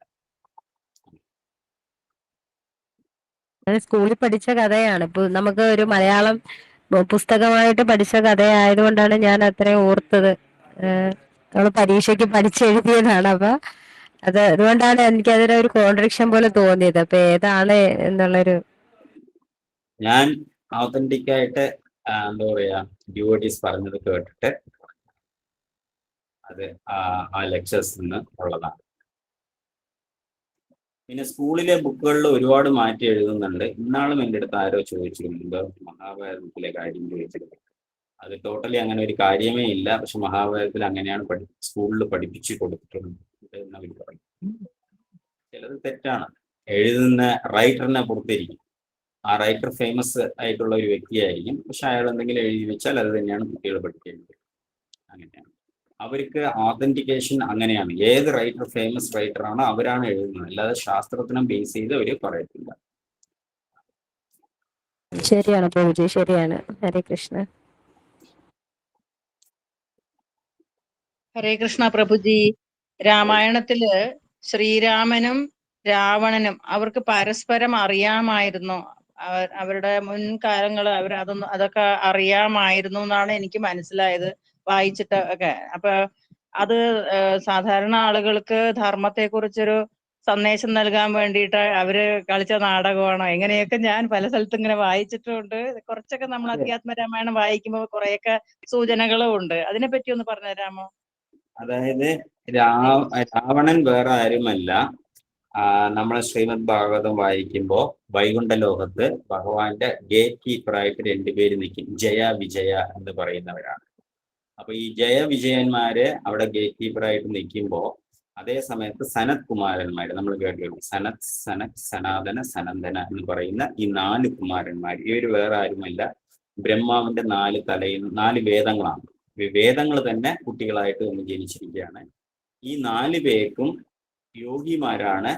അവര് ഭഗവാനെ ഒരു എന്താ പറയുക ഇൻഡയറക്റ്റ് ആയിട്ട് ആരാധിക്കുന്ന, ബ്രഹ്മമായിട്ട് ആരാധിക്കുന്ന വ്യക്തികളാണ്. ഇവര് 4 പേരും വൈകുണ്ഠത്തിൽ പോകാനായിട്ട് പോകും. കാരണം ഇവർക്ക് എവിടെ വേണമെങ്കിലും ട്രാവൽ ചെയ്യാൻ പറ്റും. അങ്ങനെ വൈകുണ്ഠത്തിൽ പോകുന്ന സമയത്ത് ഇവര് 4 പേരെയും ആര് അകത്ത് കടത്തില്ല? ജയവിജയന്മാരെ അകത്ത് കടത്തില്ല. കാരണമുണ്ട്. ജയവിജയന്മാർക്ക് പെർമിഷൻ കൊടുത്തിരിക്കുന്നത് ഭക്തന്മാര് മാത്രം അകത്ത് കടത്തുക എന്നുള്ളതാണ്. അപ്പൊ ജയവിജയന്മാര് ചെയ്തത് തെറ്റല്ല, അവര് കറക്റ്റായിട്ട് ഇവര് 4 പേരും ഭക്തി മാർഗത്തിൽ വന്നില്ല. ഇവര് പക്ഷെ വേദം പഠിച്ച വ്യക്തികളാണ്, അതുകൊണ്ട് ഇവരകത്ത് കയറ്റിയില്ല. പക്ഷെ ഇത് ഭഗവാനും അറിയാം. അതിന്റെ ഇടയ്ക്ക് ഇവർ കയറ്റാത്തപ്പോ ആ ദേഷ്യം കൊണ്ട് ഇവരെ ശപിക്കും. നിങ്ങൾ എത്ര എന്താ പറയുക 3 ജന്മം, ഒന്നെങ്കിൽ 3 ജന്മം നിങ്ങൾ പോയിട്ട് ഭൂമിയിൽ ഭക്തനായിട്ട് ജനിക്കൂ, അല്ലെങ്കിൽ 1000 ജന്മം അസുരൻ, ഇല്ല 3 ജന്മം അസുരനായിട്ട് ജനിക്കൂ, അല്ലെങ്കിൽ 1000 ജന്മം ഭക്തനായിട്ട് ജനിക്കൂ എന്ന് പറയും. അപ്പോ ഈ ജയവിജയന്മാർക്ക് എന്താ പറയുക വിഷമിച്ചിട്ട് പേടിച്ചിട്ട് പറയും, ഇവിടെ എന്താ പറയാ വൈകുണ്ഠത്തിൽ ഇരിക്കുന്നതിനെ പോലെ ഒരു നല്ല അവസരമില്ല. അതുകൊണ്ട് ഭൂമിയിൽ പോയി 1000 ജന്മം ഭക്തനായിട്ട് ഇരിക്കുന്നതിനേക്കാളും നല്ലത് പെട്ടെന്ന് അസുരനായിട്ട് 3 ജന്മം എടുത്തിട്ട് തിരിച്ച് ഭഗവാന്റെ അടുത്ത് വരാമല്ലോ എന്ന് പറഞ്ഞിട്ട് അവര് സെലക്ട് ചെയ്യുന്നത് ഏതാണ്? 3 അസുരനായിട്ട് 3 ജന്മം വരാമെന്നുള്ളതിനെ സെലക്ട് ചെയ്യും. പക്ഷെ അതേ സമയത്ത് ഭഗവാൻ ഇതെല്ലാം മനസ്സിലാക്കിക്കൊണ്ട് ഈ 4 കുമാരന്മാരെ അകത്ത് കടക്കുന്നതിന് മുമ്പ് ഭഗവാൻ ഇറങ്ങി വന്നിട്ട് പറയും, ഞാൻ എല്ലാം മനസ്സിലാക്കി, അവര് ചെയ്ത തെറ്റിന് ഞാൻ മാപ്പ് ചോദിക്കാം എന്ന് ഭഗവാൻ വളരെ എളിമത്വത്തോടു കൂടി പറയാണ്. എന്തുകൊണ്ടാണ് എന്ന് ചോദിച്ചു കഴിഞ്ഞാല് ഈ 4 കുമാരന്മാരും ചതുർകുമാരന്മാർക്ക് ആക്ച്വലി ബ്രഹ്മത്തിനെ, അതായത് വേദത്തിനെ മാത്രം ആശ്രയിച്ച് ഇതുവരെ ഭക്തിയുത സേവനം ചെയ്തില്ല. പക്ഷെ ഭഗവാനെ കണ്ടത് ഇമ്മീഡിയറ്റ് ആയിട്ട് ഇവർ 4 പേരും നമസ്കരിച്ചു. ഭഗവാന്റെ പാദത്തിൽ നമസ്കരിച്ചതും പാദത്തിലുണ്ടായിരുന്ന തുളസി ഉണ്ടാവും, ആ തുളസിയുടെ സ്മെല്ല് അവരിങ്ങ് എടുക്കും. അങ്ങനെ തുളസി സ്മെല്ലെടുത്തതും അവർക്ക് ഡിവോഷൻ, ഭക്തി കിട്ടി. അതുവരെ അവർ ഭക്തിയുടെ സേവനം ചെയ്തില്ല. ആദ്യത്തെ സേവനം അവരുടെ ഇന്ദ്രിയം കൊണ്ട് ഭഗവാന്റെ തുളസിയുടെ സ്മെല്ലങ്ങെടുക്കും. ഇതാണ് അവർ ചെയ്ത സേവനം. അപ്പോ ഇവിടെ ഈ 2 പേരും വേറെ ആരുമല്ല, രാവണ, കുംഭകർണ, ശിശുപാല, ദണ്ഡവക്ര, പിന്നെ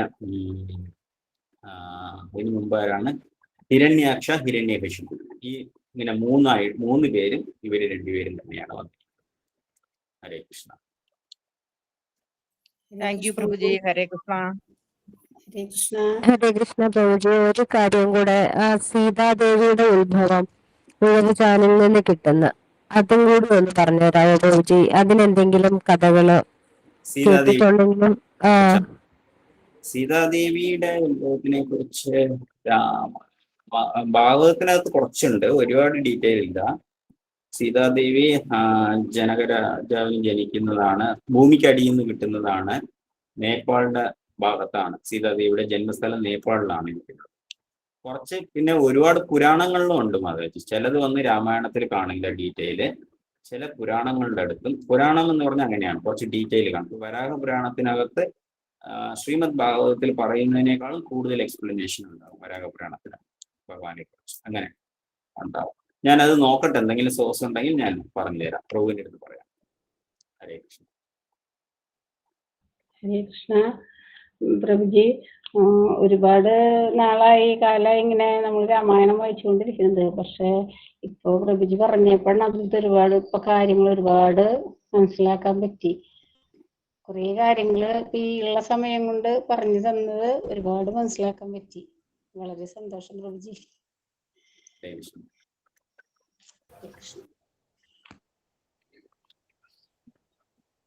okay, thank you. Hare Krishna. Hare Krishna. വളരെ സന്തോഷം. ഈ രാമനവമി ദിവസത്തില് ശ്രീരാമചന്ദ്ര ഭഗവാന്റെ ലീലകളും അതിന്റെ തത്വങ്ങളും നമുക്ക് വൈകുണ്ഠേശ്വര പ്രഭുവിൽ നിന്ന് കേൾക്കാൻ ഭാഗ്യമുണ്ടായി. പ്രഭുവിനോട് വളരെ നന്ദി പറയുകയാണ്. ഹരേ കൃഷ്ണ. ശീലപ്രഭു പാദ് കി ജയ്. Hare Krishna. Hare Krishna. Thank you. Thank you. Thank you. Hare Hare Krishna. Hare Krishna. Hare Krishna. Hare Krishna പ്രഭുജി. ഹരേ കൃഷ്ണ. കൃഷ്ണ പ്രഭുജി ഹരേ കൃഷ്ണ.